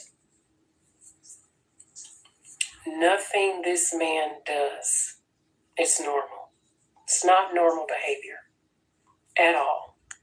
Yeah, so once again, we have a situation where leftists are upset with people who they otherwise would be happy about achieving freedom, right? Getting freedom, okay? Democracy, all this stuff that they claim they care about, but yet they're upset because Trump is the one that is helping them obtain their freedom, right? It's amazing how that works. It's amazing. We've seen this time and time and time again. Venezuelans celebrating in the street over President Trump capturing Nicolas Maduro. Left is losing their minds. Oh, it's so terrible that Trump got rid of an authoritarian socialist dictator, right? That was oppressing their people. Yeah, leftists, again, told those Venezuelans that you don't know what you're celebrating. Okay? That's crazy. Thank you. You're Thank celebrating you. the wrong thing. Okay? Same thing's happening with Iran. Right? Leftists telling Iranians that Trump is bad, Trump is evil, that Ayatollah is good for you, right? The Islamic regime is good for you. Okay? Then they're doing the same thing with the Cubans. Does anybody see the pattern here? Right? Does anybody see the pattern here? The hatred for Trump is crazy. It really is. These people would much rather see Trump lose than for America to win, right? Or for any country to win, really, right? For any group of people to win, they'd rather see Trump lose than for anybody else to win if that means that Trump also gets a victory. Funny how that works. So anyways, yes, Cuba is experiencing a nationwide blackout, total collapse of their system. And they're already making concessions to the president because they know what's coming, right? They know exactly what's coming. They don't want the D at their doorstep. At 11, the Trump administration is telling Cuba that Miguel Diaz-Canel must step down if they want negotiations to move forward. According to the New York Times, people familiar with the ongoing talks say the White House wants Diaz-Canel out, but that so far the Trump administration is not pushing for the Castro family to abandon power, which could mean the communist government would still be in place. Sources tell the Times the U.S. would leave the next steps up to the Cuban people. Well, again, that's the Venezuela model, right? The Venezuela model is that, you don't have to take out everybody in the government. You can leave the government intact. You just take out the head of the government, right? To let the other people know that you're serious, that you're not running anything, right? Who's actually running stuff here. And you go from there. That way, you prevent. From the boss. Masks, no masks, everything. You can do all you want, but you know, you still need help from the boss. We need help from the boss. That's what happened. We need help.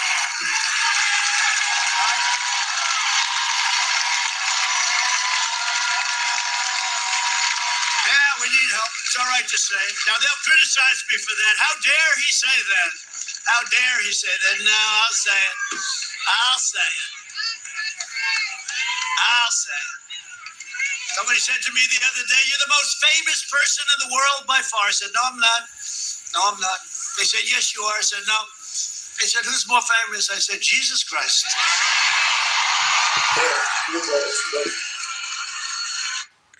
Now, if this man was evil, don't love nobody, or don't love God, why would he say Jesus? Satan hate the name Jesus. Demons run from the name Jesus. The Bible said all the power is in the name of Jesus. So it's, yeah. Right? You can continue to have basic goods, basic services for the people. That is how you prevent a situation turning into Afghanistan or Iraq. You keep the government intact, right? You just take out the head guy, and then No Satan, no demon gonna mention Jesus' name. as long as we can control, right, the body, right? That we left. Tech support, you been a minute. How you been, man? It's the Venezuela model. Maybe it's a model that works for Latin America. Maybe not so much the religious fanatics in Iran and the Middle East. Maybe it may not work for them because they seem to have a death wish, right? They don't seem to care that much about dying, right? But the Latinos do, right? Clearly. Same time tonight, President Trump is saying it would be an honor, quote, taking Cuba.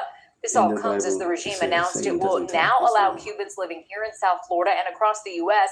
to own businesses and invest on the island.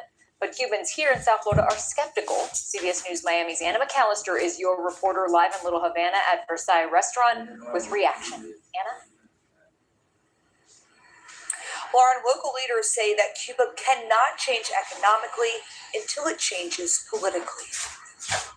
Tonight, the humanitarian crisis continues in Cuba. Here you go.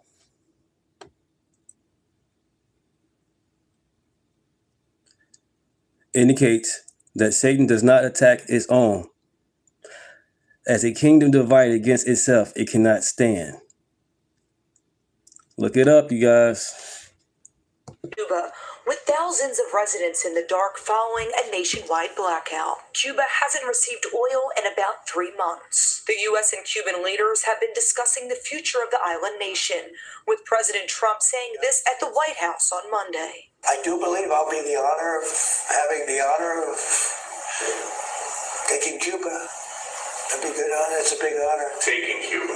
Taking Cuba in some form, yeah. Taking Cuba. I mean, whether I free it, take it, I think I can do anything I want with it. You want another too. They're a very weakened nation. President Trump's comments come as Cuban leaders announce Cubans in Miami and around the world can invest in businesses and property on the island.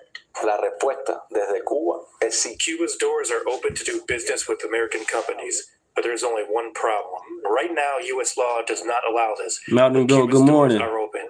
It would take for them to change their legislation to allow U.S. companies. Right, God used Moses, Saul. Well, I mean, who wants to do business with communists? Judas betrayed Jesus. He knew all that, but he still was with him. Because they can just end up taking it, right? Nationalizing it at any second, right? So you spend all this money building up your business, okay?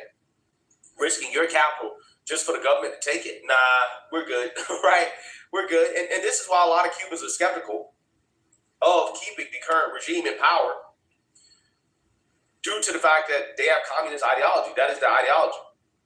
So therefore, it's going to be hard for, natives to want to go back, want to do business, to trust that government again, as long as they have power. So I get it. But at the same time, I think that people got to understand the transition has to be slow, right? It can't be a quick transition, because quick transitions, that leads to instability and collapse. And that's not what we want. We don't want instability and a collapse.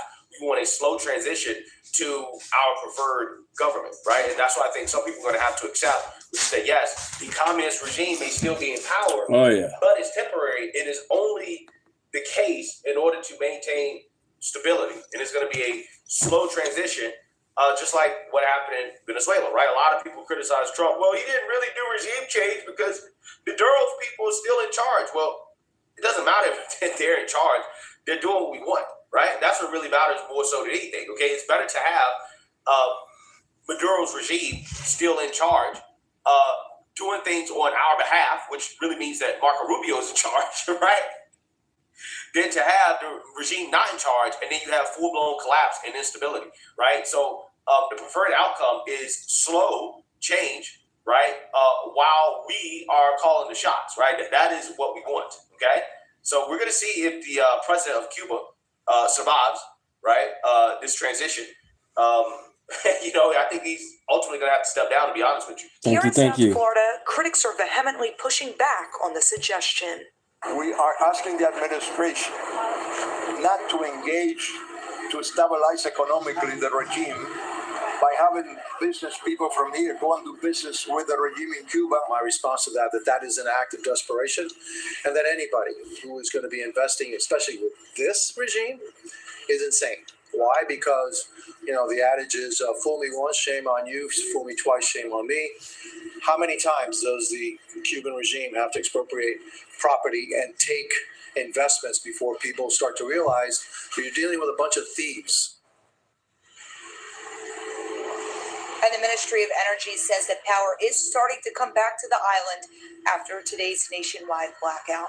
And for now, reporting live from Little Havana, Anna McAllister, CBS News. Yeah, you seen that, you heard that. It's amazing to me how leftists consistently defend authoritarianism, right? They consistently defend dictatorships, right? As long as it... It's funny?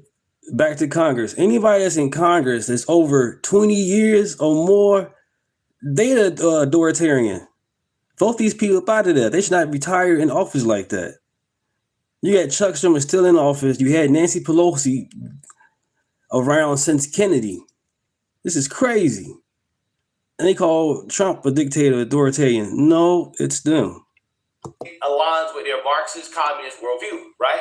As long as they're in they got voted in. America, these leftists shouldn't have voted them in. Get mad when we take them out, right? It's almost as if these people just hate America. They don't Mitch McConnell, oh my gosh. And they love Marxism and communism. That's what all this stuff is about, right? It's anti-West, anti-American, right? Because you got people celebrating their freedoms, right? Or the prospect of freedom, while you got leftists upset, right? They're upset about it. It's very fascinating. It's very fascinating to witness. I think this is a full-blown mask-off moment from these leftists. It really tells you exactly what they believe in, right? All that stuff they talk about when they, again, claim they're against authoritarianism and they want democracy and all, they don't care about that. All they care about is Marxism and communism and whatever weakens the United States. That's all Hey, Gene, I'm right here. That's it. So I'm right here. I'm reading everybody's chat. I'm right here. I know exactly what's going on. A black conservative perspective. All right, enough about overseas. Let's talk about what's going on in, California? Nick Shirley for the win. You don't know what's going on? Well, it says there's 14 children enrolled here on the state of California. Jesse. $6,000 per beneficiary. Can you give us any explanation? Where can we open a hospice at? Do the Maybach just like you. California may have the largest amount of fraud in the country, as California is the state with the highest taxes and collects more money than any other state in America. It is filled with fraud. California's version of Medicaid, called Medi-Cal, has more than doubled since 2022 from $108 billion to a proposed $222 billion in 2026. Their population, however, has not grown exponentially. However, their spending has. There has been 1,000% increase in hospice care in the Los Angeles County. In fact, 1 out of every $10 of home health care in America is spent in Los Angeles. On top of that, their government-funded daycare programs are filled with violations. While they continue to give money to these fraudsters, it is estimated that the fraud in California... I go live Monday through Thursday, 8 in the morning until... In this video, we'll be going face-to-face maybe to 11, depends. But I definitely go live around 8 in the morning. The American taxpayer out of millions and billions of dollars as they live their lives in luxury, driving around luxurious Thanks, Paul. That's all I'm trying to get at. more than Term limits. $100,000 that you actually paid for. Let's start first by going to these daycares filled with violations that still continue to receive money from the government. So this is the location of the daycare. It's in the middle of this shopping plaza. A lot of the buildings are closed down or boarded up, have been graffitied. And then you also have just a big dumpster right here with all this garbage. And then the daycare is right there. We're gonna go in right now. We actually have a homeless person there too.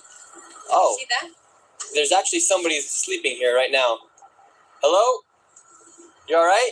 Yeah. And so there is a homeless man who's sleeping right next to the daycare. He's sleeping right here, and the daycare is right there. This does not look like a place where you'd want to bring your child, and it does not look suitable and set the code to be a place where children are enrolled. So they do have some children here. How many do they usually say they have, or what's the story with the Our children? last few visits from the state have said Frog Heck, what's up? What's up? And right now we're seeing about 5 children. Yes.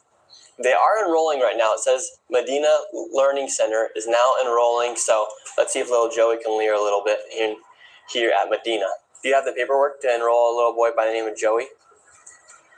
Yes, we'd like to enroll little Joey in the daycare. They have as their backup facility the UMI Learning Center, and the UMI Learning Center was convicted in federal court in 2024 of having 150 ghost kids. So I want to find out Thank you, what the guys. affiliation is Thank you. and Let's get why to this 1,500. facility Why is not? listed as the Thank backup. you. Yeah, can I get that paperwork? to enroll a 1,500. child? Why not? Great. What do you think about daycares being used for fraudulent businesses to receive money from the government, to say they're enrolling 39 children, 89 children, and for millions of dollars be going towards these facilities? What do you think about that as you do work in a daycare? No, it does happen. I've seen it like elsewhere.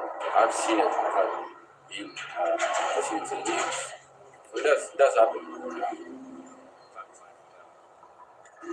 Thank you. Thank you, guys. Thank you, guys. Appreciate you guys. And that's so far been the only thing they've been able to give us as to how to enroll a child. And then in the back corner of this parking lot appears to be the playground. Here's a bunch of garbage, and then right here appears to be the playground. Some strange things are happening outside this daycare. Whether or not it's fraudulent, there is a lot of suspicious activity taking place. This right here is Hayden Sarah Family Childcare. This is a daycare right here. Apparently, they have 14 children enrolled. Tell us a little bit more about this daycare right here. We're in the middle of the hills here in San Diego. So, according to state records, when inspectors arrived here, there were 14 kids enrolled, but 0 present. And then this place was also cited for having missing children's records and also not having a facility roster. It's kind of weird that there's this daycare in the middle of a neighborhood. Hello? I was naked, okay? No, you weren't. I can sue you. I was like, I wasn't dressed up. I'm Muslim. Either way, can we enroll a child into the daycare? You don't know what's going on. Well, it says there's 14 children enrolled here on the state of California. All right. It says there's 14 children enrolled here. You don't care. I do care. Then where are the children? You don't care. Where are the children at? It's 9 up, Minnesota. You come here. Where are the children at? Where are the children at, ma'am? All right, so what she's doing, she's making a video right now. She's going to send it out all to all the other daycares. But at the end of the day, enrolled for 14 children, no children here. And this is from the state of California. We're not targeting Somalian population. We're just going after daycares. And just so happens to be that all the daycares, they are Somalian so far. Where are the children at, ma'am? 14 children. Would you like to make a statement as to where the children are? You don't care where is my children are. Ma'am, we would not be here if we weren't asking you. You don't care. You don't care. What do you mean we don't care? This is why we're here. And don't record me. You don't care. This is why we're here to ask about these Don't ask daycares. me who you are. Who you are. My name's Nick Shirley. You already know that. Shirley, I know, but You a trouble man. How are we making trouble? You're causing trouble. Let me call 911. We just want to know where the children are. No, I'm calling 911. For what? For you. For what? No, you come my house. We haven't done anything. I don't know. The problem with these daycares is that they receive money through a program called CalWorks, but as you see, there are no children actually there. These fraudsters are simply enrolling children on paper to receive government subsidies. Even after the state visits these daycares and confirms there are no children actually there, the government and the state continue to give these daycares money. Now let's go to another daycare. Once again, we have another daycare, but this daycare is right here inside of this home, and let's see if there's any children here. They do say they have 7 enrolled. The state has said that there is 0 when they arrive. Is this Habubu Family Child Care? Yeah, we were wondering if we could enroll a child into the daycare here. We know you need to get up from here because there is trespassing. You see the sign we have trespassing? And can I speak with somebody on the sidewalk? Would you just like to speak with somebody? Yes, sir. I guess Nick Schroeder is a journalist, depending on who's writing the article, who's writing the story. Because other than that, some people say he's a journalist, some people say he's not. The Hill say he's a journalist. You got the Reddick saying he's not. You know, it is what it is. But he's doing his thing, exposing the bullshit. We're right here. Can we talk to you really quick, sir? Exposing the bullshit. To you, please? All right. So right now, the current situation is we have some people yelling through the Ring doorbell cam. A man came out, started yelling, and then we also have this car recording us as well. But we just want to ask for some clarification for the American people. 4 different visits. The state inspectors have shown up. There's kids enrolled anywhere from 7 kids. Wow, he's way better than CNN. Every single time the state has showed up, 0. 0 children. That's the state of California. We're just asking for some clarification. They won't thank you. 1,500 subscribers. Let's get it. Receiving money from government subsidies without actually running a daycare. Meanwhile, they get money from the government as they run their fake daycares. Now let's go to another one that's even more concerning, as kids are left all alone. Now we're at the Jama Shukri Family Childcare. This place is not in a shopping plaza. It's not anywhere near any place that looks like a place where a daycare would be. In fact, it's actually in one of these apartments right here. So they're able to have daycares inside apartment buildings?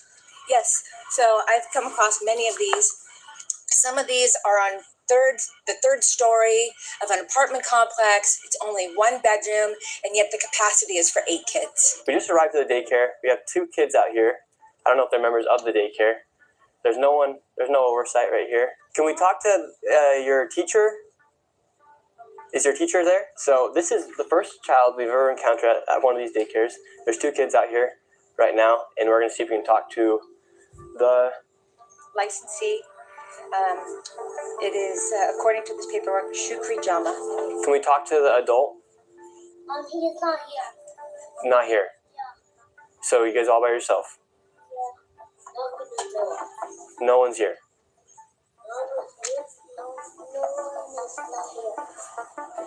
Okay, so you guys are all by yourself? Okay. I can see by myself. Yeah, okay, that's concerning. No one's watching those children, and they're all by themselves. My heart is breaking right now. I can't. Unbelievable. Yeah, and what makes you so emotional as a mother, seeing that those kids are just out by themselves? Seeing the kids all by themselves. It's supposed to be a licensed daycare, and there's no adult anywhere. What is going on?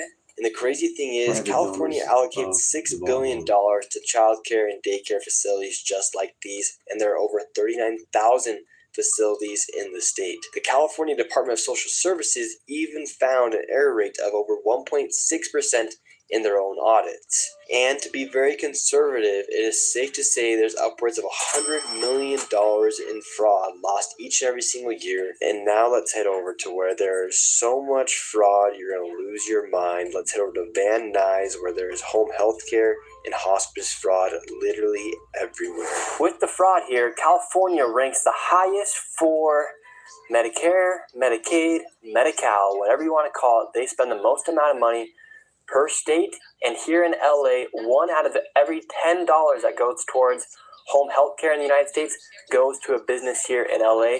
Right now, we're in Van Nuys. This location has tons of hospice centers, home healthcare centers, and right now we are going to Gardens of Angels Hospice. They billed $4.8 million per beneficiary.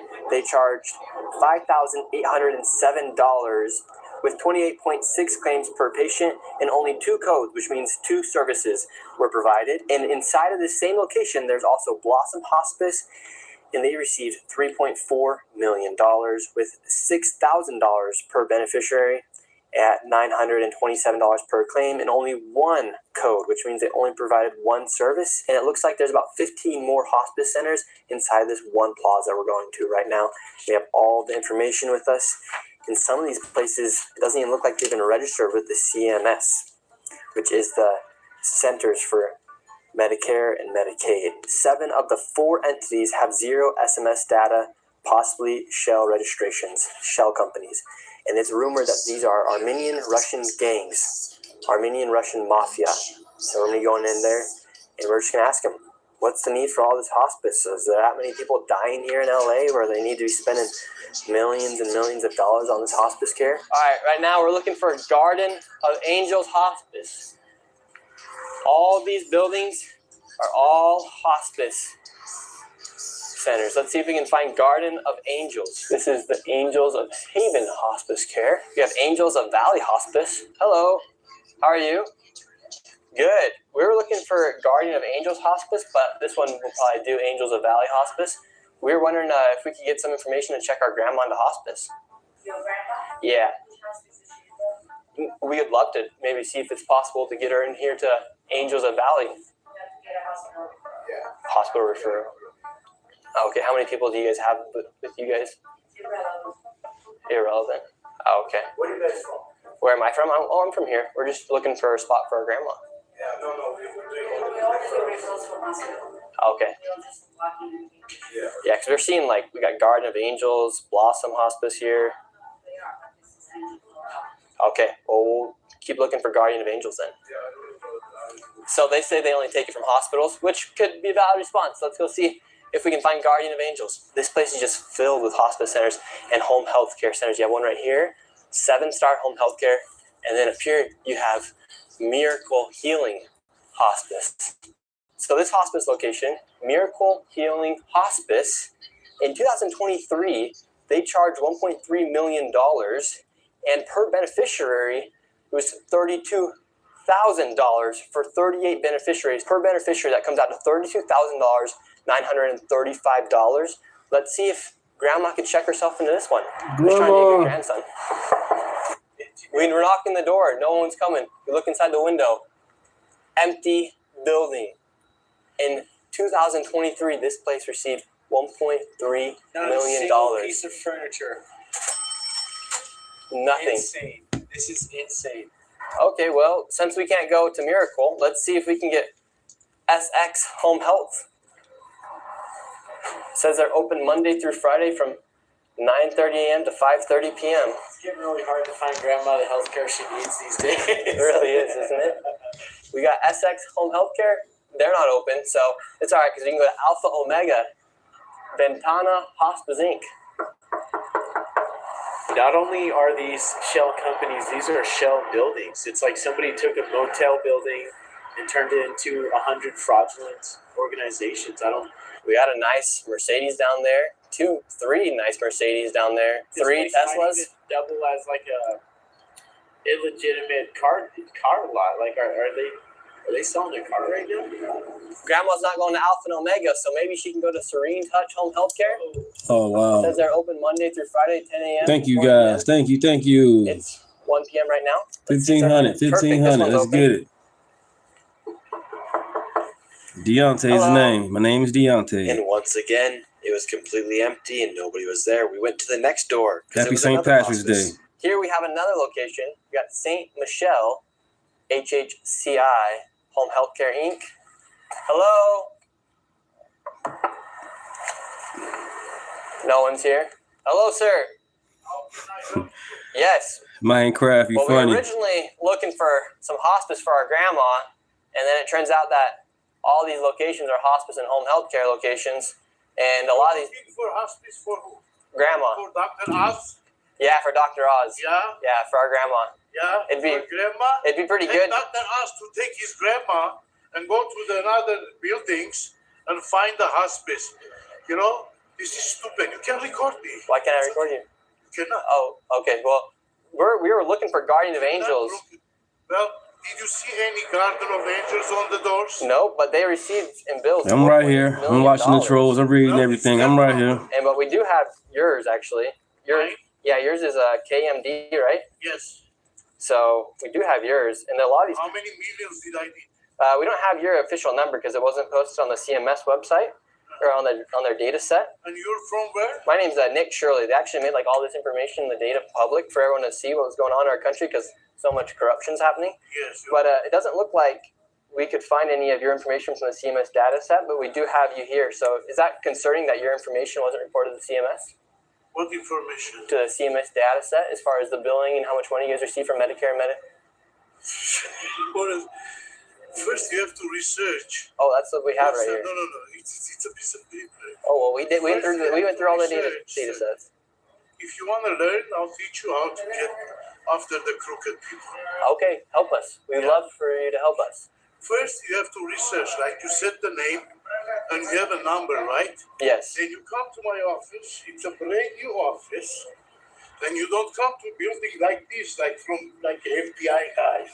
Oh, we're gonna get the crooks. Okay, well, can you tell us, for instance, Miracle over there? Yeah, I don't give a fuck about the Miracle. Well, you should because they're. Why not? You should because they're making people like you who have a real business apparently getting a bad rap. You realize that, right? For instance, they received $1.3 million. They're a shell company. There's nothing in there. It's completely empty, and they received $1.3 million. You should care. What do you mean? If you're in this industry, I'd be pissed if someone was stealing money, making me look bad if they're in my industry. They don't look me bad because I'm not bad. You have anything against my agency? Let's go. Well, we were asking. Put my hands. We're just asking you questions, sir. Like, how come Miracle Healing Hospice right there? They received $32,000 per beneficiary, yet their building's completely empty. Damn. Call the FBI, Department of Justice. I'm just doing my job as a citizen to show people what's happening here in our country because we're all paying a lot of money in taxes, and it turns out a lot of it's just going towards fraud. Well, I'm very happy you're going. Fraud is bad. Honestly. Yeah, me too. It doesn't look like bad. It doesn't make me bad because some people are doing bad stuff. Yeah. So what's the need for a 1,000% increase in hospice here inside of LA, in California? You're asking me? Yeah, because you're in the industry, so we figured might as well ask you. You obviously found it was a good business to start. You just started yours, right? I started my business in 1997. Okay, great. So how come you're seeing such an increase in hospice care here? Maybe I don't know if anybody likes the business. What could I say? I do this from 1997. Good for you. And so, since you've been in the industry for so long, why do you think we're seeing 1,000% increase in hospice care here inside of LA in California? I cannot answer that question because looks like they're all running out of here. Everyone's heading out. We just gotta answer some questions, and why can't? Who's running out? What? Look at all the people scattering out of here. They're all here just a minute ago. It's strange, there's, over 80 people connected to one of these dormant motel rooms with no furniture, and they're, getting $30,000 per person. It's millions of dollars. We come and knock on the door. It's an abandoned shell company. I don't say it's right, and I don't care about those people. Can you just answer the question, what's the need for 1,000% increase in hospice care here inside of LA, inside of California? You're in the industry, sir. You've known it. You know better than me. You're asking me? No, I don't. You've been in it since 1997. Yeah, but I don't. So what's the need for an increase? Maybe there is a lot of old people already. I don't know what to say. A lot of old people are dying. You listen to Dr. Oz. Let me tell you like this. He's a good doctor. He's a fraud. He sent a lot of medication online. I trust his more than yours. Let me finish it. I bought these pills. I gained weight. Well, you still look like you're pretty heavy, sir. Because of Dr. Oz. Oh, you're fat because of Dr. Oz? Yes. Oh, really? Yeah. Sure. Sir, how are you doing? This guy doesn't think there's any fraud going on. First of all, not this guy. You have to respect me. What's your name? Doesn't matter. All right, well, this guy with no name. No name. Well, you don't think there's any My fraud? name. What's your name? My name's Nick Shirley. My name is John Boyajian. Okay, great. There is a lot of fraud going on, but it's not me. I don't give a who does what. Yeah, we never said you were committing the fraud, sir. Well, We're see, doing. I'm here. I'm here, right? So I'm thank standing next to you. Do you know where Guardian of Angels Hospice is? No idea. Oh, Angels of Peace. Cool. Hello. Well, can we just ask you guys some questions? We might be able to get you some business. Are you the head honcho here or what? No, you're the head counter. Get out of from here. Give me my Wait, phone. I thought you don't know who these people. All right, when it comes to most schools and most buildings, either somebody at the desk, either security or reception, and I'm pretty sure it's this camera on the door, you get to get buzzed in. Yeah, the door can be locked, but they can also buzz you in as well if somebody's there. So it's things, there's ways around all that bullshit. If the door's locked, that's understandable, but he also can get buzzed in as well. Where though? Give me my phone. Alrighty. Light Angel. Come here. Oh, oh, I'm running. Look at him. What? I'm here. I'm right here, sir. I'm here. What's going on? Call 911. For what? Call 911. For what? Sir, we're just asking questions, and if you want to Right, if you're a Christian, stop aborting the babies. answer them, you can answer them. Call 911. We're just looking for Guardian of Angels Hospice. We're trying to check you're American citizens. Look, we're looking for Guardian of Angels. You're American citizens, right? Of course, are you? Do you see any Guardian of Angels in here? Not yet. We're looking. Get out of here. That's what we're looking for, sir. There's like 100 doors. This is just one door. Okay, get out of here then. They getting paid $2K by Eon. Okay. Questions about where our tax dollars are going. I don't. We're asking questions about where our taxes are going. You're not asking, you're harassing people. How are we harassing people? Right, stop killing our babies, especially the black babies. Standing in here as a guardian, and you're harassing people. Yeah, because people want to kill me for exposing fraud here in the United States. Why they want to kill you? Fraudsters don't like being exposed. Huh? Why are you raising your voice if you have nothing to hide? You think I'm hiding? What are you so scared about me coming around here for? I'm not scared. I'm telling you, don't rush. You're shaking. people. Why are you shaking? Because I have a diabetes. Oh, okay, great. Yeah. But so. I need your full names. Oh, you want my full name? It's on the internet. I don't go to internet. I'm too old. Oh, okay. What's your full name? Sir, You got a cell phone in your hand. What's your full names? You have a fucking cell phone in your hand. What the? Guardian of Angels in this building. It's right here. Checking my Go camera. look for it, bro. You see? That's what we're Guardian doing. of Angels. That's what we're doing. And you're getting mad at us. No, you can't find it. We can't find it. So are all these. Where's my grandma gonna go, man? They're taking in millions of dollars. I can't find the place. You know? Well, what can I say? Okay. Well, thank you, sir. Have a good day. So here in this parking lot, you do have some nice cars. Thank you. Tesla, nice Mercedes. 1,500 subscribers today. Why Another not? Tesla, a nice Lexus, another Tesla, a really nice Mercedes right here as well. Another Tesla, Audi, really nice cars. A lot of Teslas. A lot of really nice cars for Hospice. Usually must be very lucrative because a lot of these businesses, these doors right here have nothing on them. All the blinds are turned out. In places like Miracle up there, they have received $1.3 million, yet there's absolutely nothing inside. This is what you call Thank you. Thank you. Thank you. And Rise, you come out, you're welcomed by two nice BMWs, one right here, and inside of there, you have a whole plethora of Mercedes, Teslas, BMWs, you name it. But apparently, there's nothing fishy going on according to them. We then headed to the next hospice compound in search of Hospice of Caring Hearts, which billed $2.5 million. However, when we arrived, it was nowhere to be found, but there was a bunch of new hospices that popped up. So this is how crazy this hospice fraud is here inside of California. You have all these businesses, they literally open a business. Thank you for the gift, man. Appreciate that. Thank you. They Thank don't have you. to do anything with the storefront. As you guys can see, I'm monetized. I don't ask for no money on here at all. I appreciate you guys. Thank you so much. I'm here to share information. I thank you. And then you have another one right here, Relief Home Healthcare. Absolutely empty inside. And then you have Cal Johnson. Thank you so much, Cal Johnson. Thank you. Home Healthcare. Name is Deunta. They're popping up everywhere. So this isn't some random thing that's happening here inside of California and Los And Angeles. again, I don't ask for Van Nuys super area. chats, none of Quite that stuff. I'm literally, just here to share. we've been to 2 Appreciate locations it. so far, and they're just popping up these home healthcare, these hospice centers, and they're not even doing anything to try and hide what they're doing. It's 1 p.m. right now. No one's working the front desk. Inside this location as well, I go live Monday through Thursday around 8 in the morning. you have absolutely nobody inside. A special And event we're comes up, I'll go live even we're coming then. through Van Nuys. Thank How you, come there's guys. so many of these home healthcare, these hospices that are popping up everywhere? I have no idea. What made you want to start yours? This is mine. I just worked it. Okay, and how come you Let's think grow. there's such a sudden rise of all these hospices and home health cares? I have no idea, honestly. Pretty lucrative business, or? I wouldn't say like that's that crazy. Because there's a lot of them. Yeah, I know.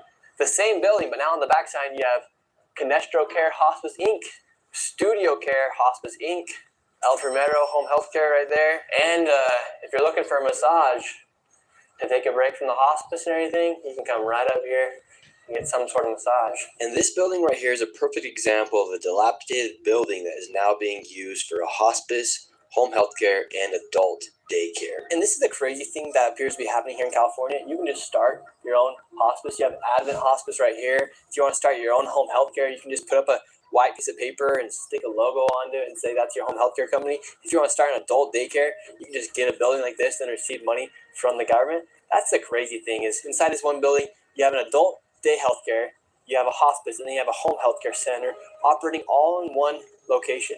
And why are tax dollars going towards all of these buildings? And they're quite literally everywhere. Everyone should be a bit suspicious about what's happening here.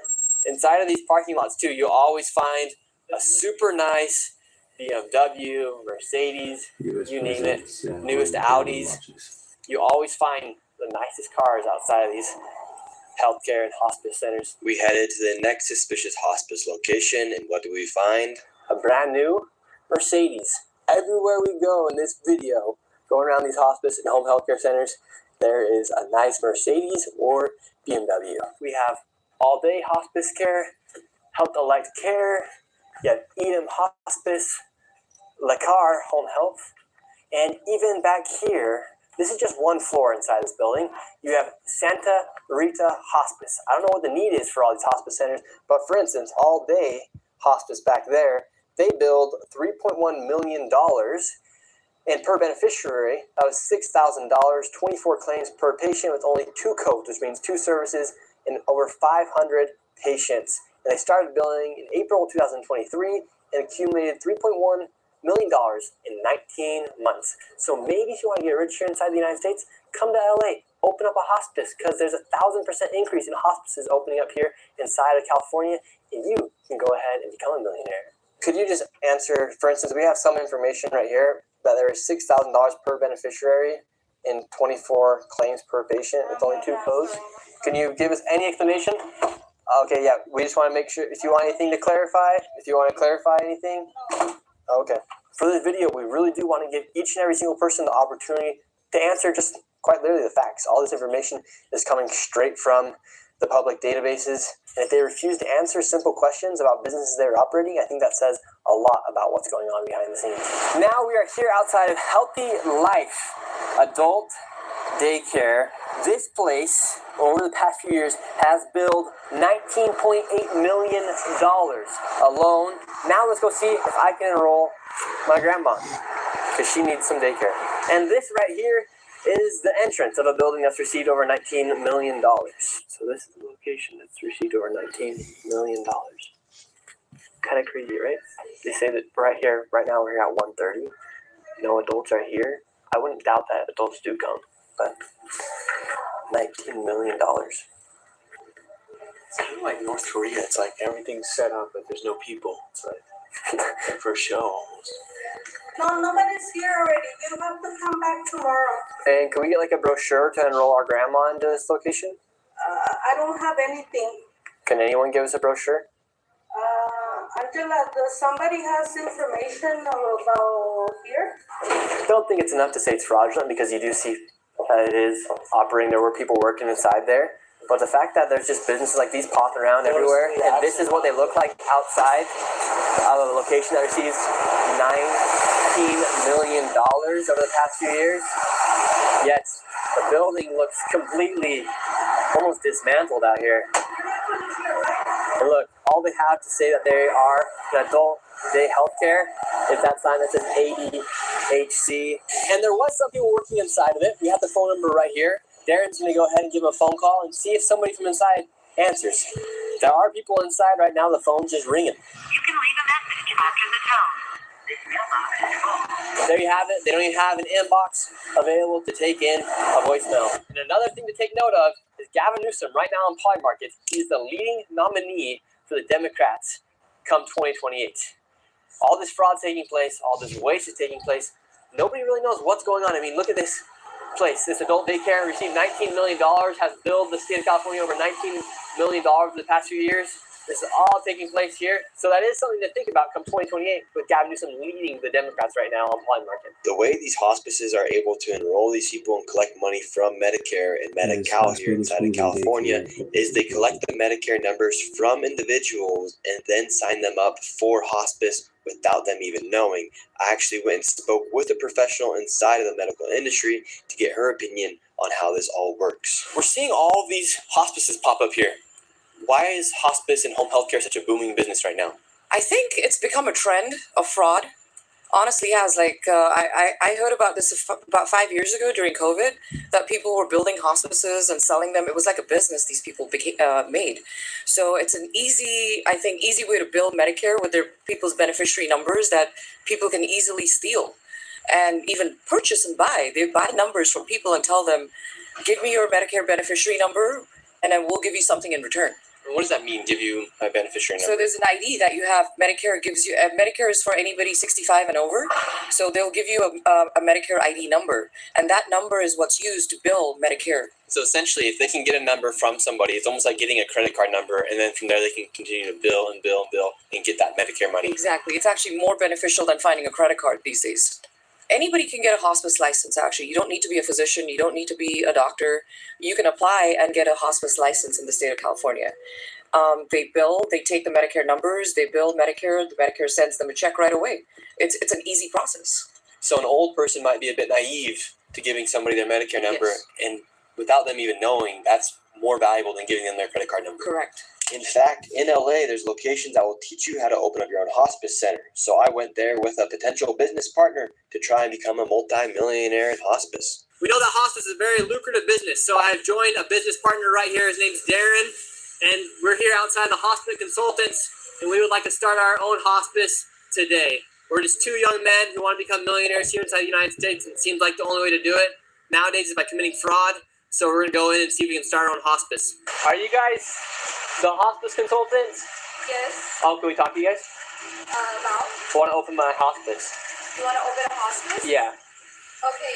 What was your name? I don't mind. I'm not trying to prove anything wrong or right. I'm just sharing it. That's the whole point. I'm sharing it. I'm learning like you guys learning. I'm not here to say I'm right or you guys are wrong. I'm here to share. Like I said, my chat, my channel, everybody is welcome. But bots, no bots. Other than that, let's continue. Can I get some information? Do you want a number?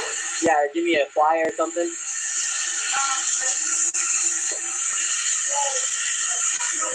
And this is a hospice consultant.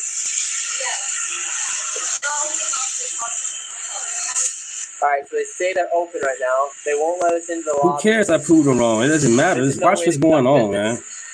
We are two entrepreneurs. Cheers. I'm not here to prove anybody wrong or right. We were denied service by the potential fraudsters, and as we were leaving, And besides, the stuff I showed you had Reddick on there, and Reddick is definitely a woke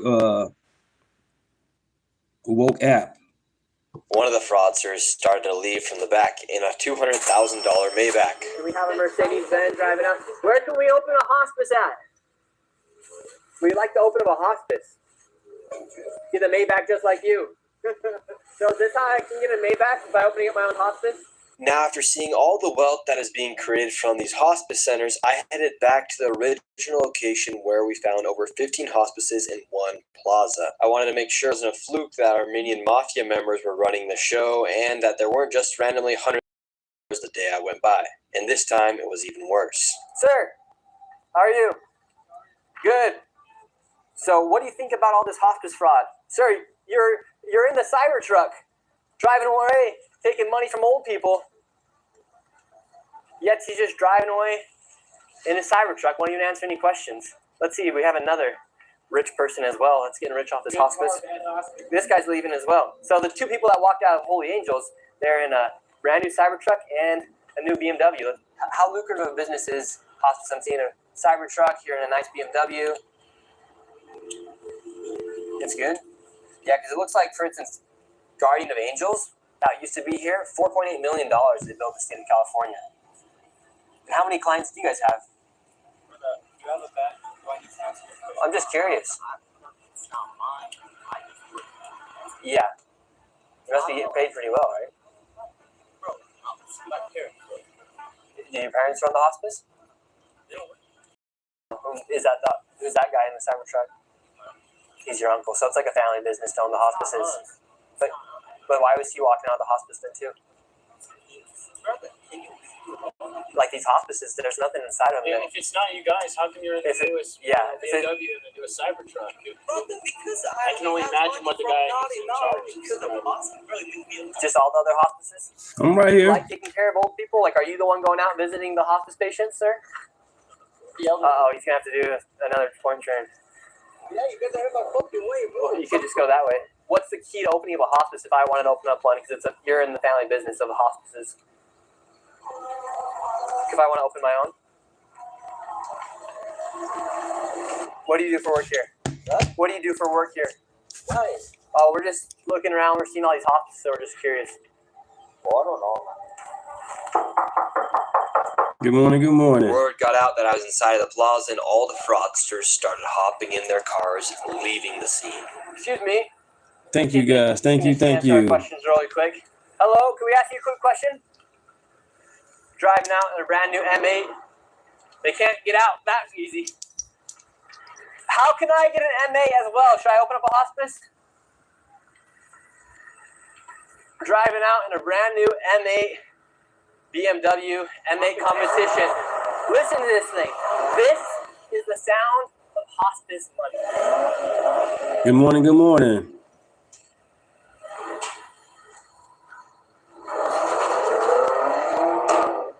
This is the guy who said he's fat because of Dr. Oz. His business is not open today. Seems like this mafia right here is naming all of their companies after the word angel. We have Angels of Valley Hospice. We have Angels of Haven, Angels of Peace, Light of Angels. Yet the BMWs, one right here, one right there, two brand new Mercedes over there. It just is unbelievable the amount of money that these people are making, and they're not even trying to hide it. Buying these luxury cars, each and every single person is wearing some sort of designer clothing as well. And this building looks like it used to be some sort of old motel that has turned into some cash grab, money grab for hospices here. Would you like to give any last statement about what's going on here? Nothing? Because it seems like it was pretty good family business. Another guy just pulled out in the M8 competition. I really appreciate you guys. Been live streaming about 2 hours and 17 minutes. Really appreciate you guys. Thank you, thank you. Because this is taxpayers' dollars that are paying for all this stuff.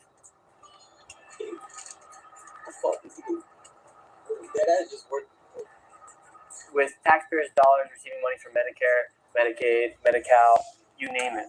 And it just seems like a lot of people are getting rich off of the death of old people. What do you do for work here?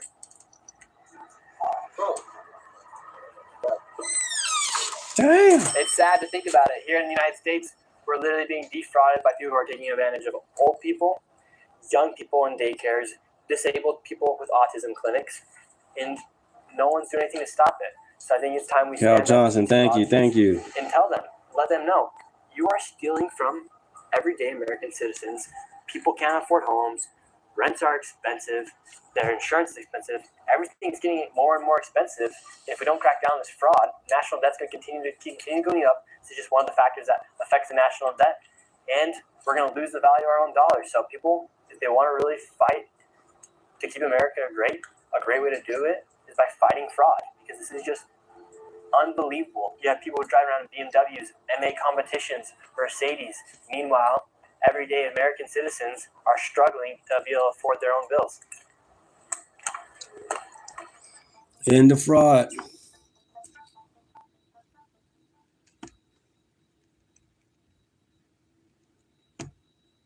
So I'll sign, and then we'll take some nice questions from our wonderful media.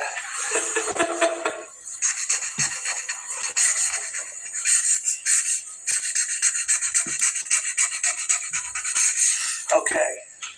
Good one.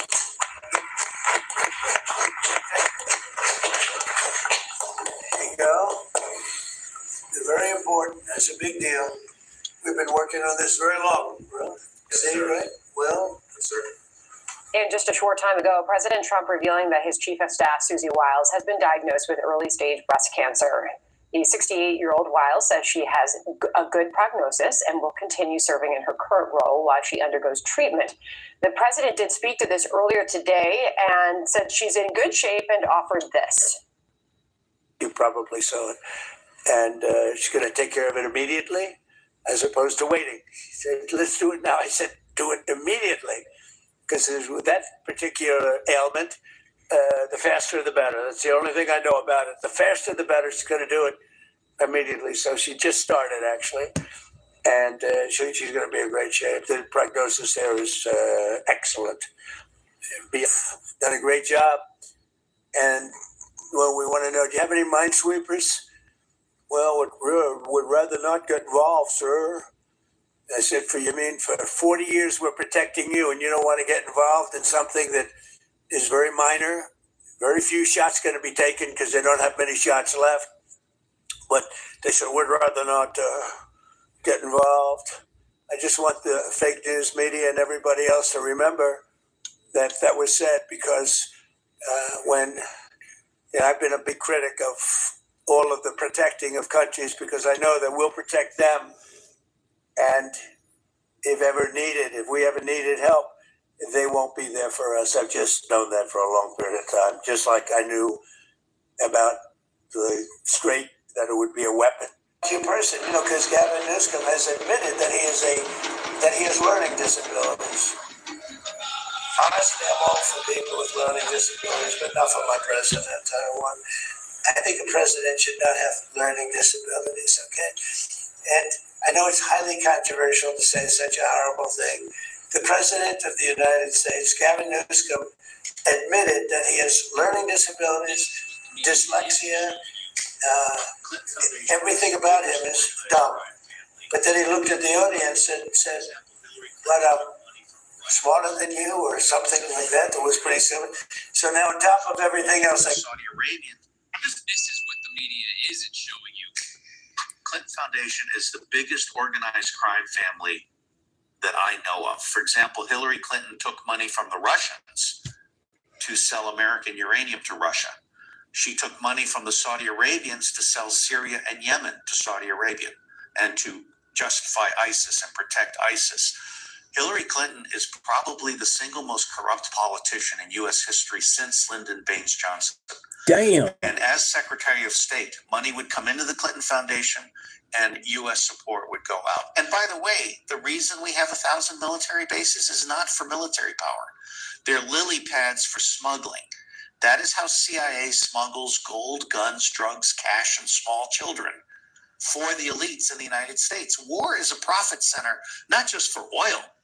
War produces body parts. It produces orphans. It produces all kinds of human goods that can then be trafficked. And the banks rely on war and drugs for their cash flow, for their liquidity. This is what the media is. They call him a racist because it happened to be a black audience. I will tell you this. I think it was the worst interview I've ever seen of any human being in my life. Okay? Anybody else have any questions? If you want to really see something that's said, take a look at what happened. Big announcements came out today. We definitely had to get into it. And as you already seen in the intro of today's show, we want to send our prayers out to Trump's Chief of Staff, Susie Wiles. And I want to send my love and prayers out to you guys as well, man. You never know what somebody's going through, what somebody's battling. what somebody's dealing with right now as we speak, man. I just want to send my love and praise to you guys. I hope every last one of you that are tuned in that you are blessed, well, and healthy. This is what the media isn't showing you. Politicians that constantly reaffirm Israel's right to exist. Because people like me are constantly attacked by politicians for standing up for Palestine, and you are constantly defending the right for Israel to exist. My family is in Palestine right now, constantly under attack, and I'm hearing you say free Palestine, but also Israel has the right to exist. Don't be hypocritical. Don't be hypocritical and say free Palestine when you're also defending the right for Israel to exist. It does not have the right to exist. It does not have the right to exist. It's not your land to say it has the right to exist. Listen, do you mean to honestly tell us, and you're under oath, that if we take violent criminals off the streets, we end up with less crime? I certainly hope so, Congressman, and that's our goal, and that's an extraordinary concept, and I'm afraid it may be lost on some of our Democratic colleagues. I look at these numbers, and they're absolutely staggering. It didn't happen by accident. It happened because of specific policies that you've implemented this year. Listen, did you mean to honestly tell them? You know, we live in this fast time travel, man, and one day at a time, man. We are all surviving in this corrupt scam matrix, whether you like it or not. And whether you like it or not, this is your president. God bless him, man. I tell you, but seeing that Gavin Newsom clip earlier was pretty funny to me. Trump was talking about Gavin Newsom. I think he called him a racist. And he was referring to that clip of Gavin Newsom talking to the black crowd, I believe with the Atlanta mayor. He was with that guy there in the black, there was a black audience. And Gavin Newsom was like, I'm just like you. I'm just like you guys. I had a low SAT score. I can't read. You know, I'm no better than you. You know, I'm just like you. I mean, it's just ridiculous, man. But again, Trump has been attacked so much, and you know, all these false claims. He's this, he's that, this, he's that, this, that. You know, they don't ever want to, especially the media. They only want you to see one picture of President Trump, and that he is always the big bad orange man. So when he's in the Oval Office talking like this, you know, I'm here for it. You might not be. It's okay. You might agree to disagree, but hey. But we got a big announcements coming out for President Trump. Once again, talking about Cuba, Marco Rubio. We got some other big things to get into. So let's go and check this out. Oh boy. When will the United States do it? Innocent of the crowd. I do believe I'll be having the honor of taking Cuba. That'd be a good honor. That's a big honor. Taking Cuba in some form, yeah. Taking Cuba. I mean, whether I free it, take it, I think I can do anything I want with it. You want to know the truth. They're a very weakened nation right now. They were for a long time. Very violent leaders. Castro was a very violent leader. His brothers are very violent leaders. Extremely violent. That's how they governed. They governed with violence. But a lot of people would like to go back. Okay, one more question. Trump in the Oval Office today on the fraud. I'm pointing at Mr. Tim Walz, Governor Tim Walz, and even Ilhan Omar. And what they've done is so sad. When you look at the Minnesota scam, a lot of it has to do with Somalia. Nobody's calling out anybody, but a lot of it has to do with Somalia and plenty of others. And I believe the governor is complicit. I believe Ilhan Omar is complicit. I believe that your Attorney General is complicit, and if they are, you're going to hopefully find out about it, and you're going to have to do what you have to do. If we found half of the fraud that's taking place in this country, and I think you have a chance of doing that, we would have much more than a balanced budget. That's the kind of numbers you're talking about. The theft is incredible. And I think JD will make, and Andrew will make a charge later on that local states should. And if you don't know, that is JD standing right next to him. Right there. I know the picture frame is cut just where Trump is, the frame is on Trump, but JD Vance is right there. And we have an announcement from JD Vance right after this right here. Handle nursing homes and all of these things that the federal government shouldn't be involved in. It's too big. And they're probably like, well, Trump, you spent $1 billion on war. $1 billion on war, a war that didn't need to be. Oh, I tell you. Hell, we've been at war for over 40-some years, hell. They declared war a long time ago, hell. The federal government should handle military and a couple of other things. But when it comes to nursing homes, you saw where a young gentleman was going around and knocking on doors and none of the nursing homes existed, none of the nurseries existed. The money that's being paid out and Thank you. 1,500. Why not? 1,500. Let's get it. Deunta. Drug dealers, Name is Deunta. 11,888 murders. And you look at California, and more come in, and yet they never had money, and yet they pay them. You know why they pay them? Because the federal government is charged with paying. We're not paying them anymore, and I said that. So here's that big point out where, basically, at least seen lately, people have been wanting JD Vance to go against President Trump. We've even seen calls on CNN, these Democrats to the left, and even, what is her name? Marjorie Taylor Brown, that's what they call her. Marjorie Taylor Brown. Marjorie Taylor Greene. Schrader. She asked J.D. Vance and even Tulsi Gabbard to come out against Trump due to this Iran conflict. And again, whether you are here and you disagree with it, you agree with this, you agree with that, again, prayers for President Trump, our troops, this operation, prayers for America, man. It's actually really disgusting to see how people want everything to fail, to burn, to crash.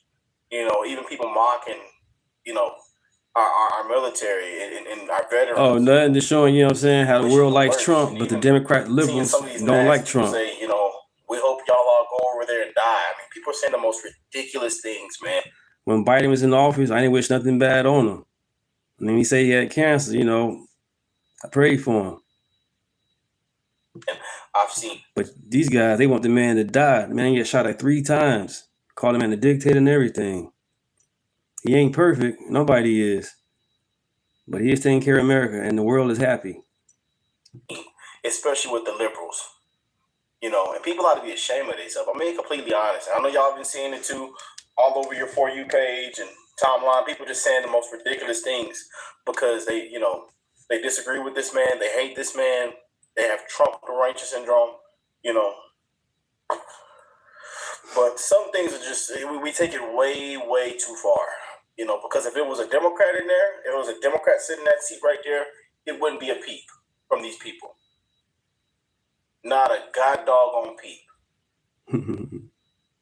And if she had won and she was sitting here and had sent another plane load full of cash and found some more and sent them some way to send them some uranium, people be up there clapping and dancing. Good job. Right, you don't got to like him. All he doing, he said he's going to do.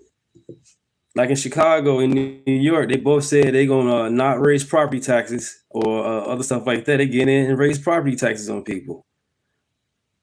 At least Trump being honest. And he's doing his campaign, and what he said he's going to do, he's doing it. He ain't perfect, but he's delivering. And we'll be the ones calling it out. Like, look at this here. It's a disgrace, man. But this is what JD had to say. They basically want him to separate himself from President Trump. Check out what he had to say due to this Iran conflict. Look, I think that I know what you're trying to do, Phil. You're trying to drive a wedge between members of the administration, between me and the president. What the president said consistently, going back to 2015, and I agreed with him, is that Iran should not have a nuclear weapon. We have taken this military action under the president's leadership. I think all of us, whether you're a Democrat or Republican, should pray for success and pray for the safety of our troops. That's the approach that I've taken. Make it as successful as possible. So there's no hesitation, given your past statements with the current operation? What do you mean there's no hesitation with my past statements? Getting your sexism. Thank you guys. 10 more, 1,500, 10 more. Why not? 10 more, 1,500 Well, I think one big subscribers. difference, Phil, is that we have a smart president, whereas in the past we've had dumb presidents. And I trust President Trump to do a good job for the In the past, we've had dumb presidents. Oh boy, that damn JD! I told you, stepdaddy.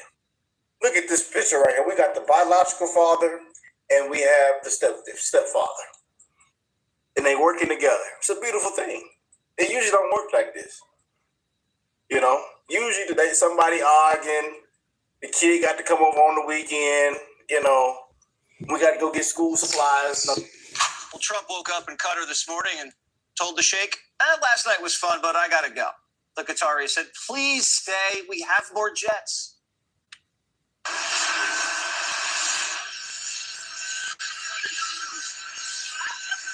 comes the flyover.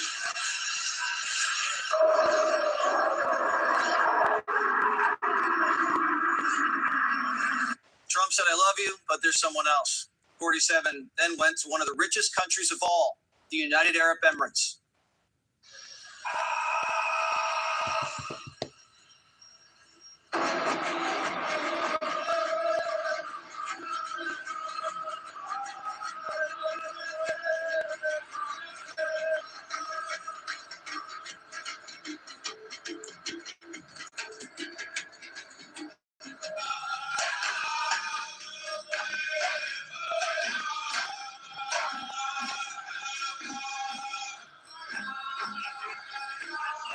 Donald Trump was escorted by an army of BMWs and Mercedes. Nice cars, but we prefer made in America.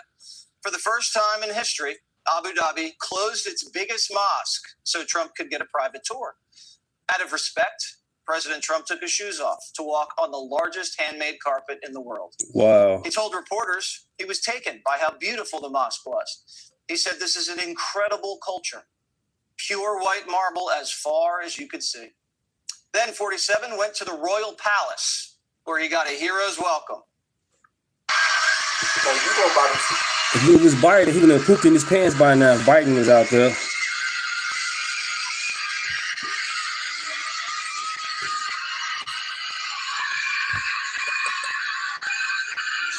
At this point, Trump's shaking every hand in the Mideast.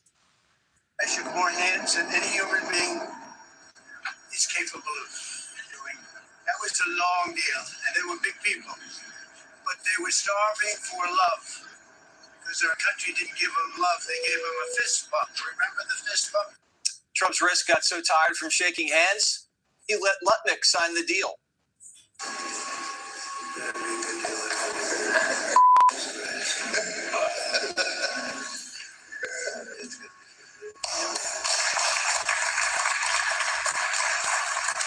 The UAE is investing $1.4 trillion in America.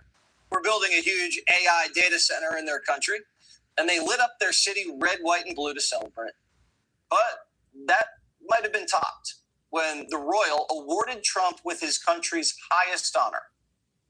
I am honored to announce that His Highness Sheikh Mohammed bin Zayed Al Nahyan bestows the Order of Zayed upon President Trump.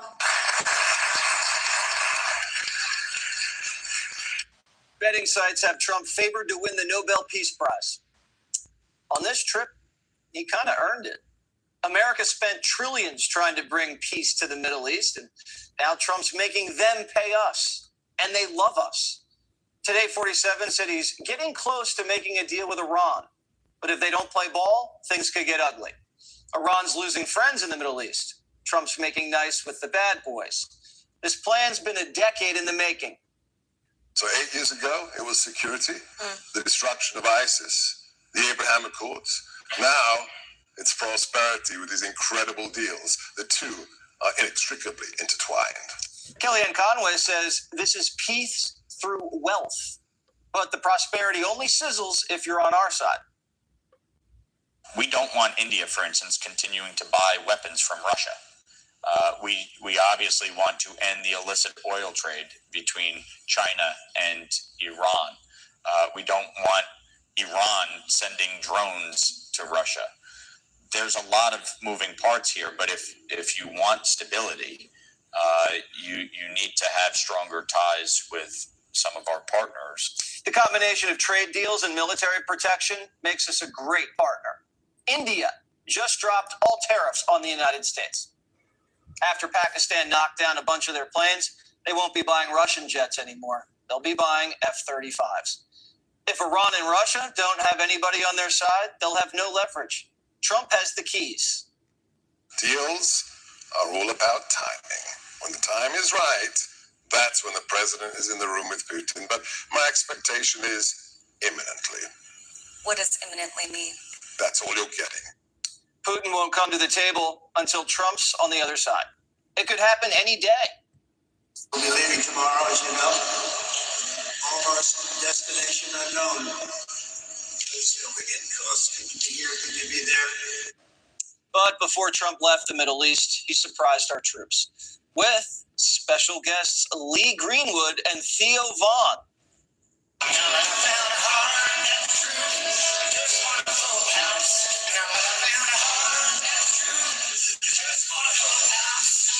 feel like I got guilty of something. Oh yeah, it's alarming. What's going on? Not much. I didn't know I was going to be here either. Yeah, I promise you. This is definitely court ordered. Trump got on stage with some good news.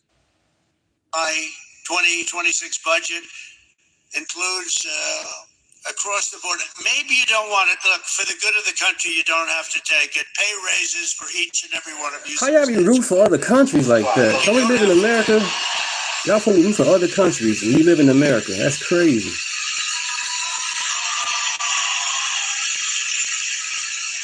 don't have to take it. You can go to your commanding officer and say, "Sir, I'd rather not take that pay. I love my country, sir. I refuse to take it." Anybody here, raise your hand, please, if you refuse to take it. Let's see here. All right. And another historic moment, the first time someone danced to the YMCA in the Middle East without getting thrown off a roof.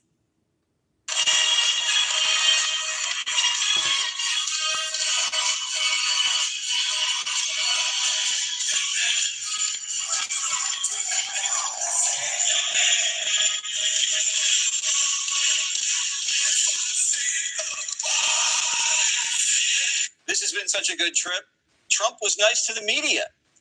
I just want to thank everybody for being here. I want to thank the media. The media, I have to say, has been very fair. They've been very fair. They've been terrific, actually. I was watching some of our, normally, and they would not say good things, but they're having a hard time saying bad because this is a record tour. There's never been a tour that will raise, it could be a total of $3.5–4 trillion. Even Democrats had to give him this one. I gotta tell you, I think the president has in this last week or so played the Middle East pretty darn well. Again, not in the habit of praising this president, but I gotta give him some kudos there. Biden's team's watching Trump reshape the Middle East, and their jaws are on the ground. One Biden vet said this: "Gosh, I wish I could work for an administration that could move that quickly." Now the Obama boys want to work for Trump. It's so clearly the right decision. People may start to think that we harp on Joe Biden, but I don't know why Joe Biden didn't do this. I don't like Trump's motivations for lots of things he does, but one thing you will say is he's not like tied to this like constant fear of some bad faith right-wing attacks. Yeah, bad faith right-wing attacks or. So how was Waters doing? He come with facts, information. Well, we don't do this, so we must leverage the sanctions for blah blah blah. Where's the information that sometimes you West? just have to try something different. Trump got elected because he does things differently. Why bang your bloody head against the same wall in the Middle East for all these years? Trump's creating allies, not enemies. He's actually pulling our enemies' allies over to our side. It's like when little boys. I love the name calling. Nobody know each other in this chat. We call each other dumb, stupid. That's amazing. It's a lot more fun than kicking sand in each other's faces or At least hello, how you doing? guns. That's what we usually do. Why the Now name the Arabs are calling? buying our chips, I'm and Deontay. everyone's I live in Rockford, Illinois. How you guys telling these doing? wealthy Muslims, forget jihad. You think I'm the great Satan? I'm a developer. Let's build a civilization. He's not judging their culture or the way they run their society. Trump says, it's none of my business. Let's just do business. He showed them respect, and they showed him a lot of respect back. And if that attitude ends the endless wars and brings peace and Well, if my channel done, well, go ahead and leave, Wes, and get you up out of here. God bless the USA. God bless. You gonna buy them school supplies, you know. But now everybody has figured it out. We can all do this together, and we can all smile and be around each other with no bad blood. The biological father is working with the stepfather. Amen. People to make sure that the mistakes of the past aren't repeated. Absolutely. Thank you. Almost there. Thank you, It's a guys. simple thing, and I have, some people. I don't want wars. I want wars less than almost anybody. Peace through strength. Peace through strength. And y'all know what we all voted for. No wars. And again, some might feel like Trump said this and this is happening, this is happening. Some people might feel lied to. Some people might feel like Trump betrayed the base. And if you go back and look at videos and what he said in the past, some people feel like, well, if you were actually a supporter, you actually were MAGA, you're most likely portraying Trump. Again, there's a lot of back and forth, and there's many ways to look at it. There's many ways to argue about it. But again, man, we're going to have to let everything play out. Prayers for America, prayers for our troops, prayers for this operation, that things continue to go successful. We've already seen big parts of success, but that everything continues to go successful, and we get the hell out of there, honestly. But again, you might agree with me, you might disagree with me. It's fine. But it's really crazy to see how everybody's become an expert. They know this, they know that. Everybody knows everything that's going on. The gaslighting, the fear-mongering, the misinformation, and people even going so far with this AI. The AI has gotten too dangerous. We do not know what is real or what is fake.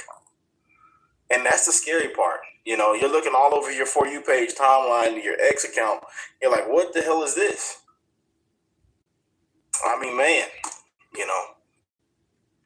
But it's like you don't know who to trust, who to believe. People are just saying this and that, this and that. This is happening, this is happening. Somebody uploads this AI video, this AI photo.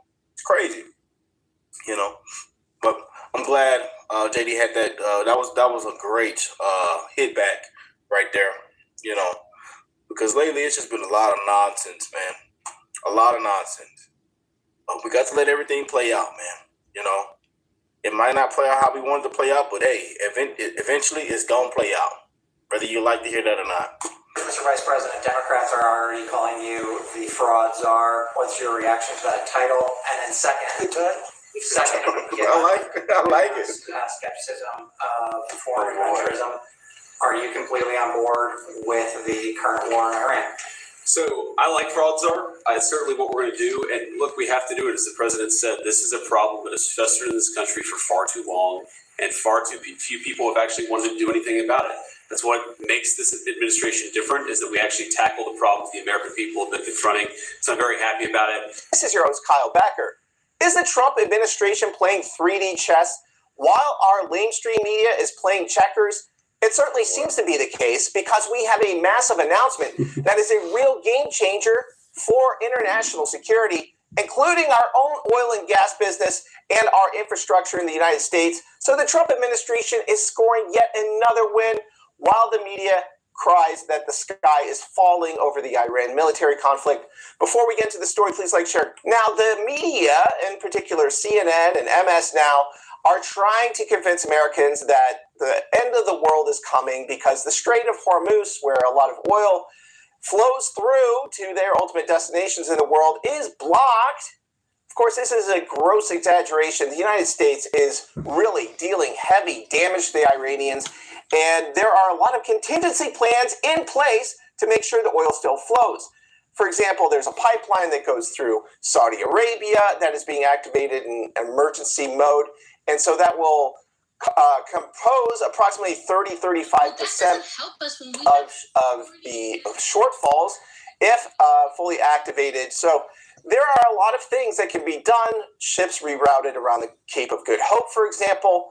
And so there are contingencies in place. But one of the biggest ones has been the release of emergency oil stockpiles, and the United States just did that. And now the Japanese, of course, they are adding in their own weight to that, along with the European Union. They are trying to buy us time while this Iran military conflict gets resolved. So now we have an even bigger announcement, and that is Japan, under its new conservative Prime Minister, Sanae Takaichi. She is making a deal worth $56 billion, and that's according to Interior Secretary Doug Burgum. Our friends and allies, so they don't have to buy from adversaries, so they don't have to be dependent on sources of energy that can be controlled or constrained by a terrorist regime. So this has been part of President Trump's energy dominance policy since day one. And of course, this oversubscribed, sold-out conference, every single country that was here, we did a ministerial meeting with them this afternoon with about 6 different cabinet agencies there, including, Department of Energy, National Energy Dominance Council. Stormtrooper, good morning. Commerce, Department of Interior. These folks, the ministers and the leaders, we had 3 presidents of countries that are part of the COFA states in the South Pacific. They all want to have energy security. They see the U.S. a reliable partner. They see us now as the #1 oil producer, #1 gas producer, #1 LNG export. And a number of these deals that you saw, like one of the biggest ones was a $10 billion offtake agreement between Venture Global and one of the leading companies in South Korea, coming off the backs of Venture Global announcing on Friday night an $8.6 billion expansion to increase their ability to export U.S. gas and that natural LNG. And of course, this means fantastic jobs in the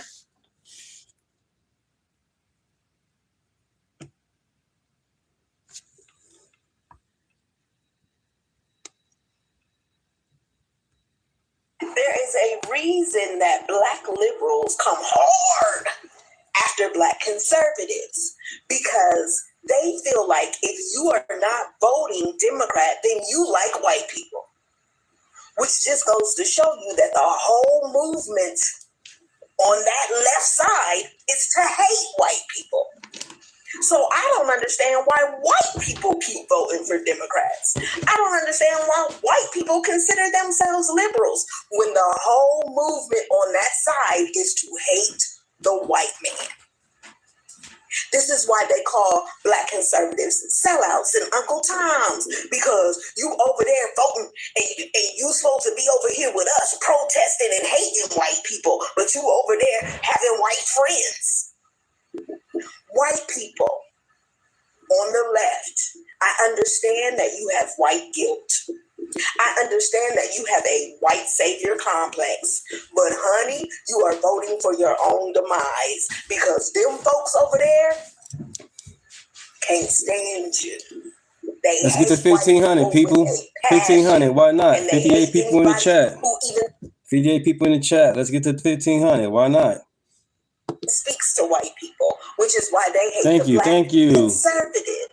Common Sense Channel. Let's But do y'all it. keep voting for them. It don't make no sense. But you go ahead. That white guilt. Shout out to Nakia. I don't know how accurate, I don't know how accurate she is with this statement here, but I will say this. What we know about the Democrat Party, especially white folks on the Democrat Party, they are some of the most racist people in the country. Anytime they can get out here and say, hey, Black folks don't know nothing about a computer or don't know how to spell computer, they'll tell you that you have no earthly idea where the DMV is. You can't get a driver's license, can't get an ID. They'll come out here and say, hey, they can't read well enough to pass a driver's test. They'll say just some of the most off-the-wall things, not to mention when you look at the history of the Democrat Party.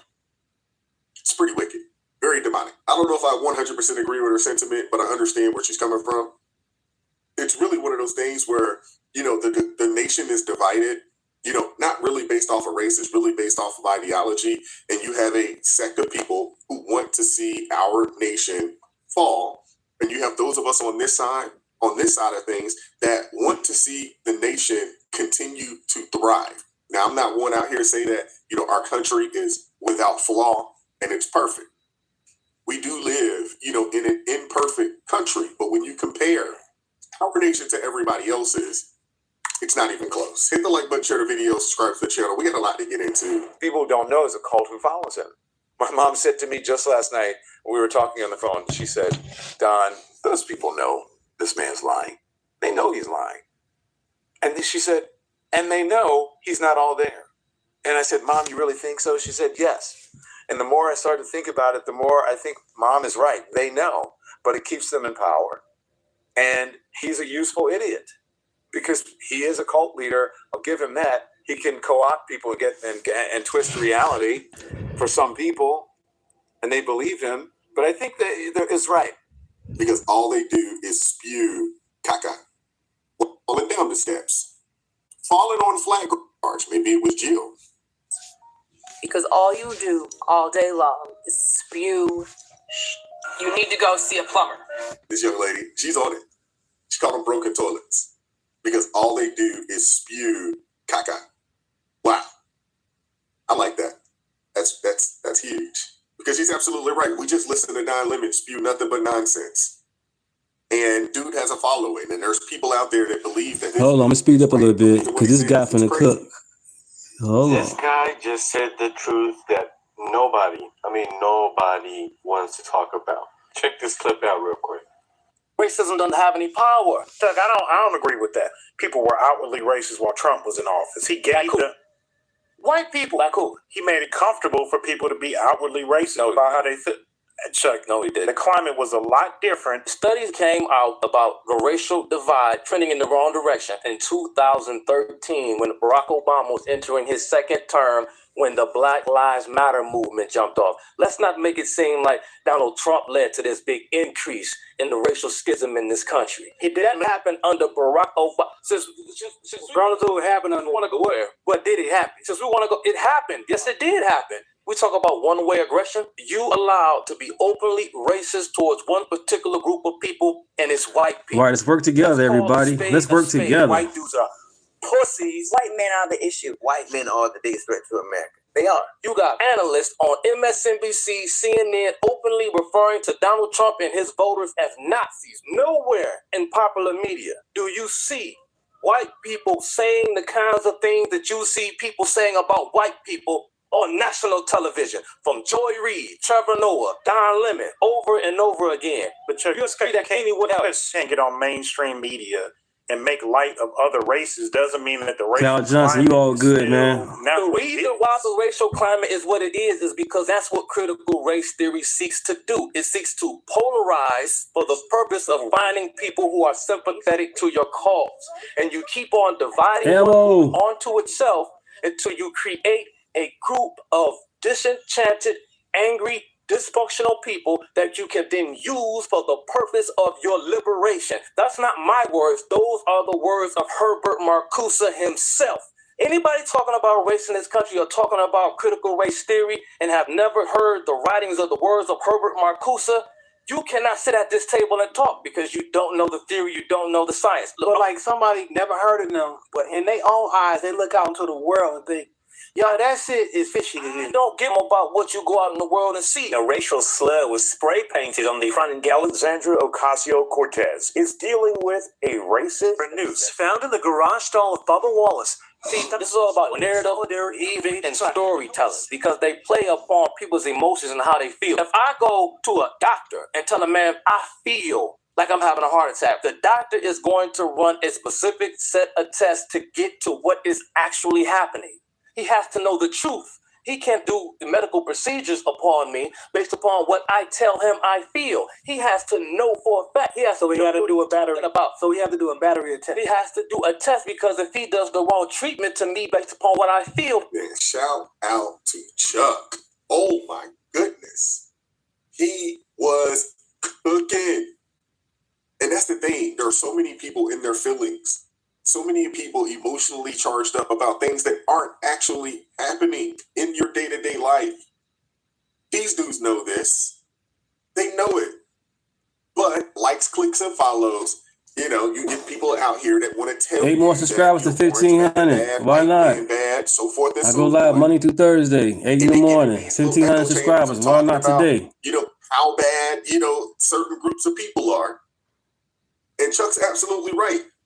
I don't hear on mainstream media white people or any group of people, more or less, denigrating any other group of people in the country. The most demonized people in our nation right now are white men, especially if they are white men who happen to believe in our Lord and Savior Jesus Christ. They are the most demonized people in the country. That is a fact. With Ilhan Omar, AOC, Jasmine Crockett, so forth and so on, can get on TV and say, hey man, white men are the biggest threat in the country. And we literally have terrorists running around in our nation. They don't say anything about these people. They're actually harming folks. They don't say anything about them. It's the craziest thing ever. Chuck was absolutely right, man. He was absolutely right. Wow. See, my parents grew up in the Jim Crow era. If I let you come over here and pretend that is this, that time that Jim Crow is happening again, I'll be if you get to pretend that's what's happening. Or because somebody who's been here 30 years might have to leave because they weren't supposed to be here more than a year. That they overstayed for 29 years. Instead of going, wow, I got to stay for 29 years. Now you want to compare it to slavery. But I got a special place of frustration and anger, bitterness of Black Americans who fall for that. But I realize indoctrination is thick. The lies are heavy. It's a lot of lies by the Democrats pulling at your better nature. Hey, I don't 100% agree with Tim, in his takes, but I am in agreement with him here. For the life of me, I don't understand why Black folks are caping for illegal immigrants. And anybody that says that what we got going on, in the 21st century, nothing compares to what, our grandparents and great-grandparents went through during the Jim Crow era that was implemented by the Democrat Party, I might add. It's not even close. And the fact that you have people out here caping for illegal immigrants and spewing these similar talking points, it's just a slap in the face to people who actually went through some real things in this nation, man. It's really sad. Yeah, yous don't get it. Yous want to know how I feel about this flag right here? Yous just don't get it. You want to see how I feel about this flag? Bet I'm gonna show you right now how I feel about this flag. Yes.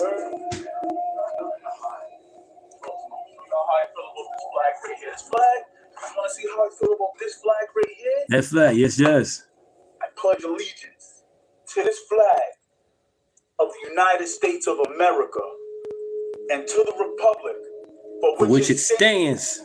One nation, under God, indivisible, with liberty and justice for all.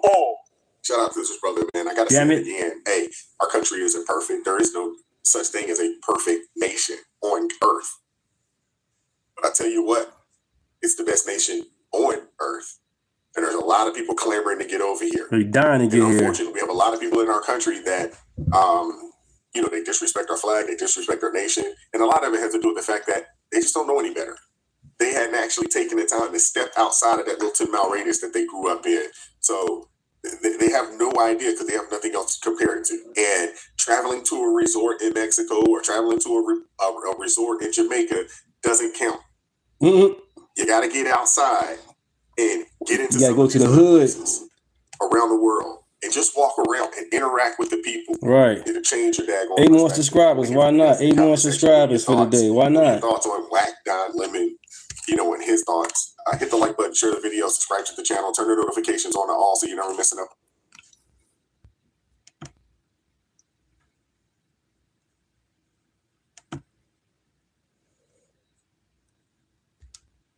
This pastor who prophesied about the Iran attack down to the name of the mission makes a great point about people all around the world loving Trump, and the only people who hate him are some of his own citizens. It's sad to me. And I'll tell you what breaks my heart. What saddens me is the lack of discernment that the body of Christ has. We lack discernment. And what do I mean by that? If you look around the world, and I've said this a million times, I'll say it again, everywhere you go around the world, everybody wants to be American. Everybody. You go to the slums of Nigeria, you go to the villages, In Blantyre, you visit the inner cities of France, everybody's wearing a football jersey, Lakers jersey. Everybody wants to be American. The only country in the world that doesn't want to be American is Americans. You take your freedoms, your liberties for granted. And sadly, everybody around the world loves your president more than you. You look at Iran, they're celebrating right now. You look around the world, you look at Venezuela. Thank you. Seven more. I guarantee you, Nigerians on here are like, please, Trump, if America doesn't want you, please come to Nigeria and deal with our issue. Everywhere in the world, they're like, thank God for President Trump. The sad thing is, even the American church, the elite of the American church, the creme de la creme, the pastors, the ministers, they're leading a charge, a stirred up frenzy that's sowing the seed of division in the nation. It's so sad, and I'll tell you why. Because America has been a hegemony for so long. America has been a hermit kingdom for so long. And by hermit kingdom, I've watched Americans, literally, I tell my staff, I say, hey, why don't you travel with me? I'm going to Saudi Arabia this week. Or, hey, why don't you travel with me? I'm going to Japan this week. And they're like, we don't even have passports. I'm like, so how do you go on holiday? They said, oh, we go on holiday in America. So Americans only know America. Very few of them. You say, wow, have you ever left America? Yeah, I've left America. I've been to Mexico. I've been to Hawaii. Even in Hawaii, this is American part of America.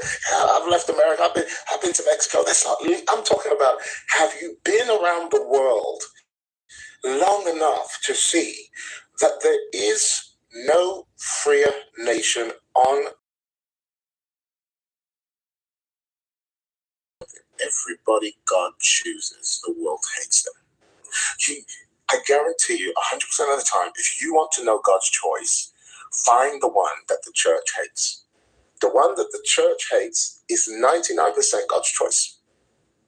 He came to his own. And that's why I'm convinced. I'm convinced that the church would kill Jesus if he was alive today. I'm convinced because I've seen too much. I'm convinced that if the church was alive in Jesus' day, we would have killed Jesus too. We'd have killed him. Because the Bible says he came to his own and his own received him not. And many people, of course I received Jesus. Of course I received Jesus. We're even rejecting the Holy Spirit in America, in many churches, let alone Jesus. We're even rejecting the Holy Spirit. Wow.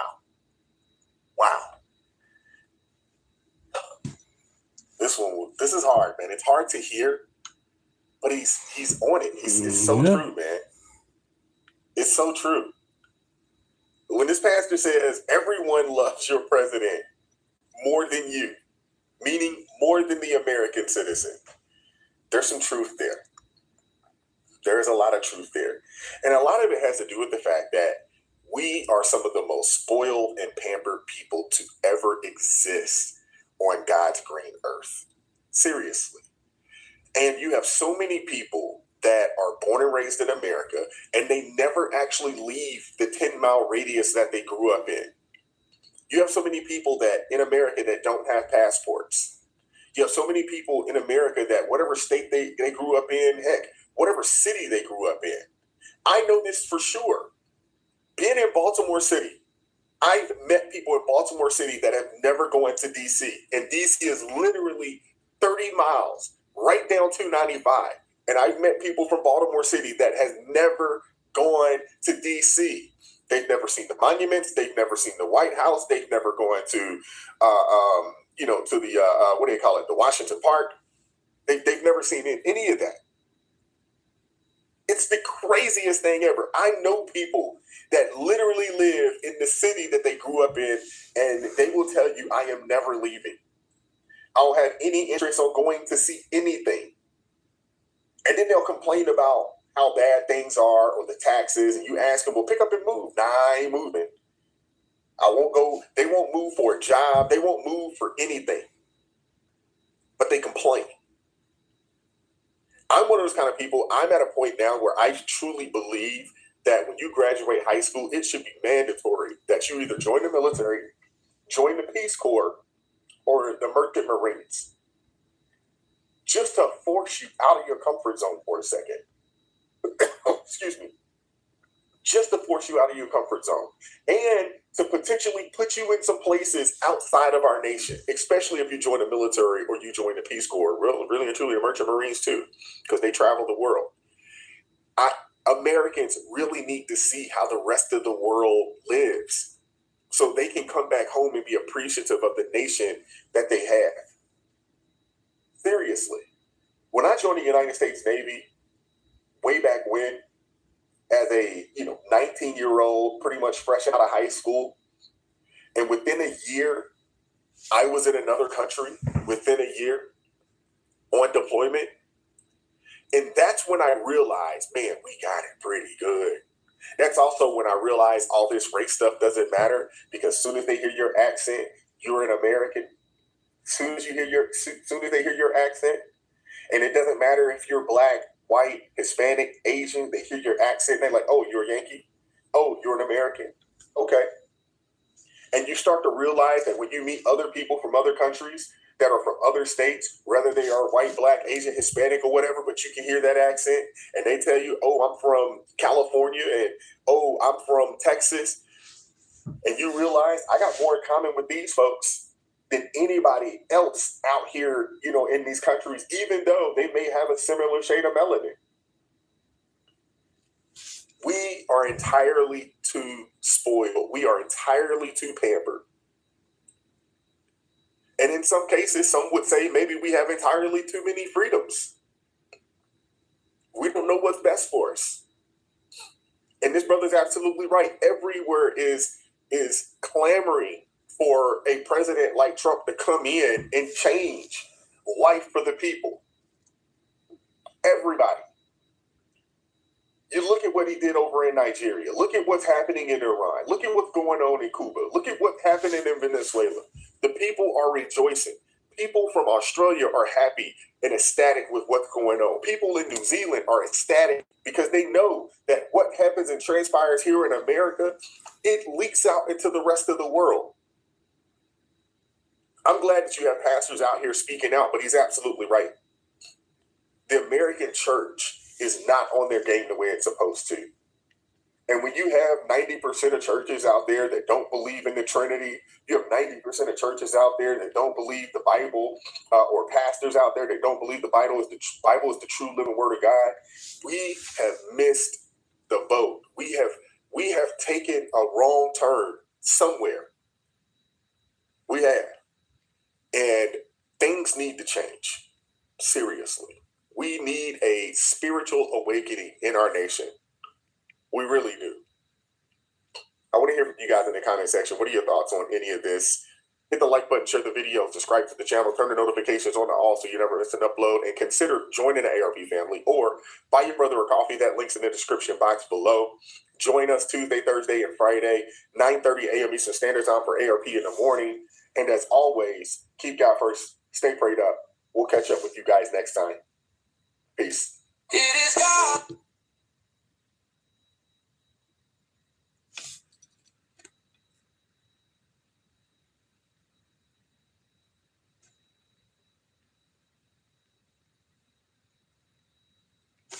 Amazing, amazing, amazing.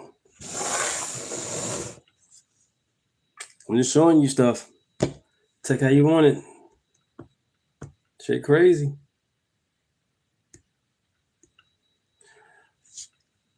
I'm going to go ahead and cut that short. I'll be back tomorrow in the morning. I live stream about 3 hours. Make sure you guys hit the all button, like and subscribe. Like and subscribe. Yep. Thank you. And also, happy St. Patrick's Day.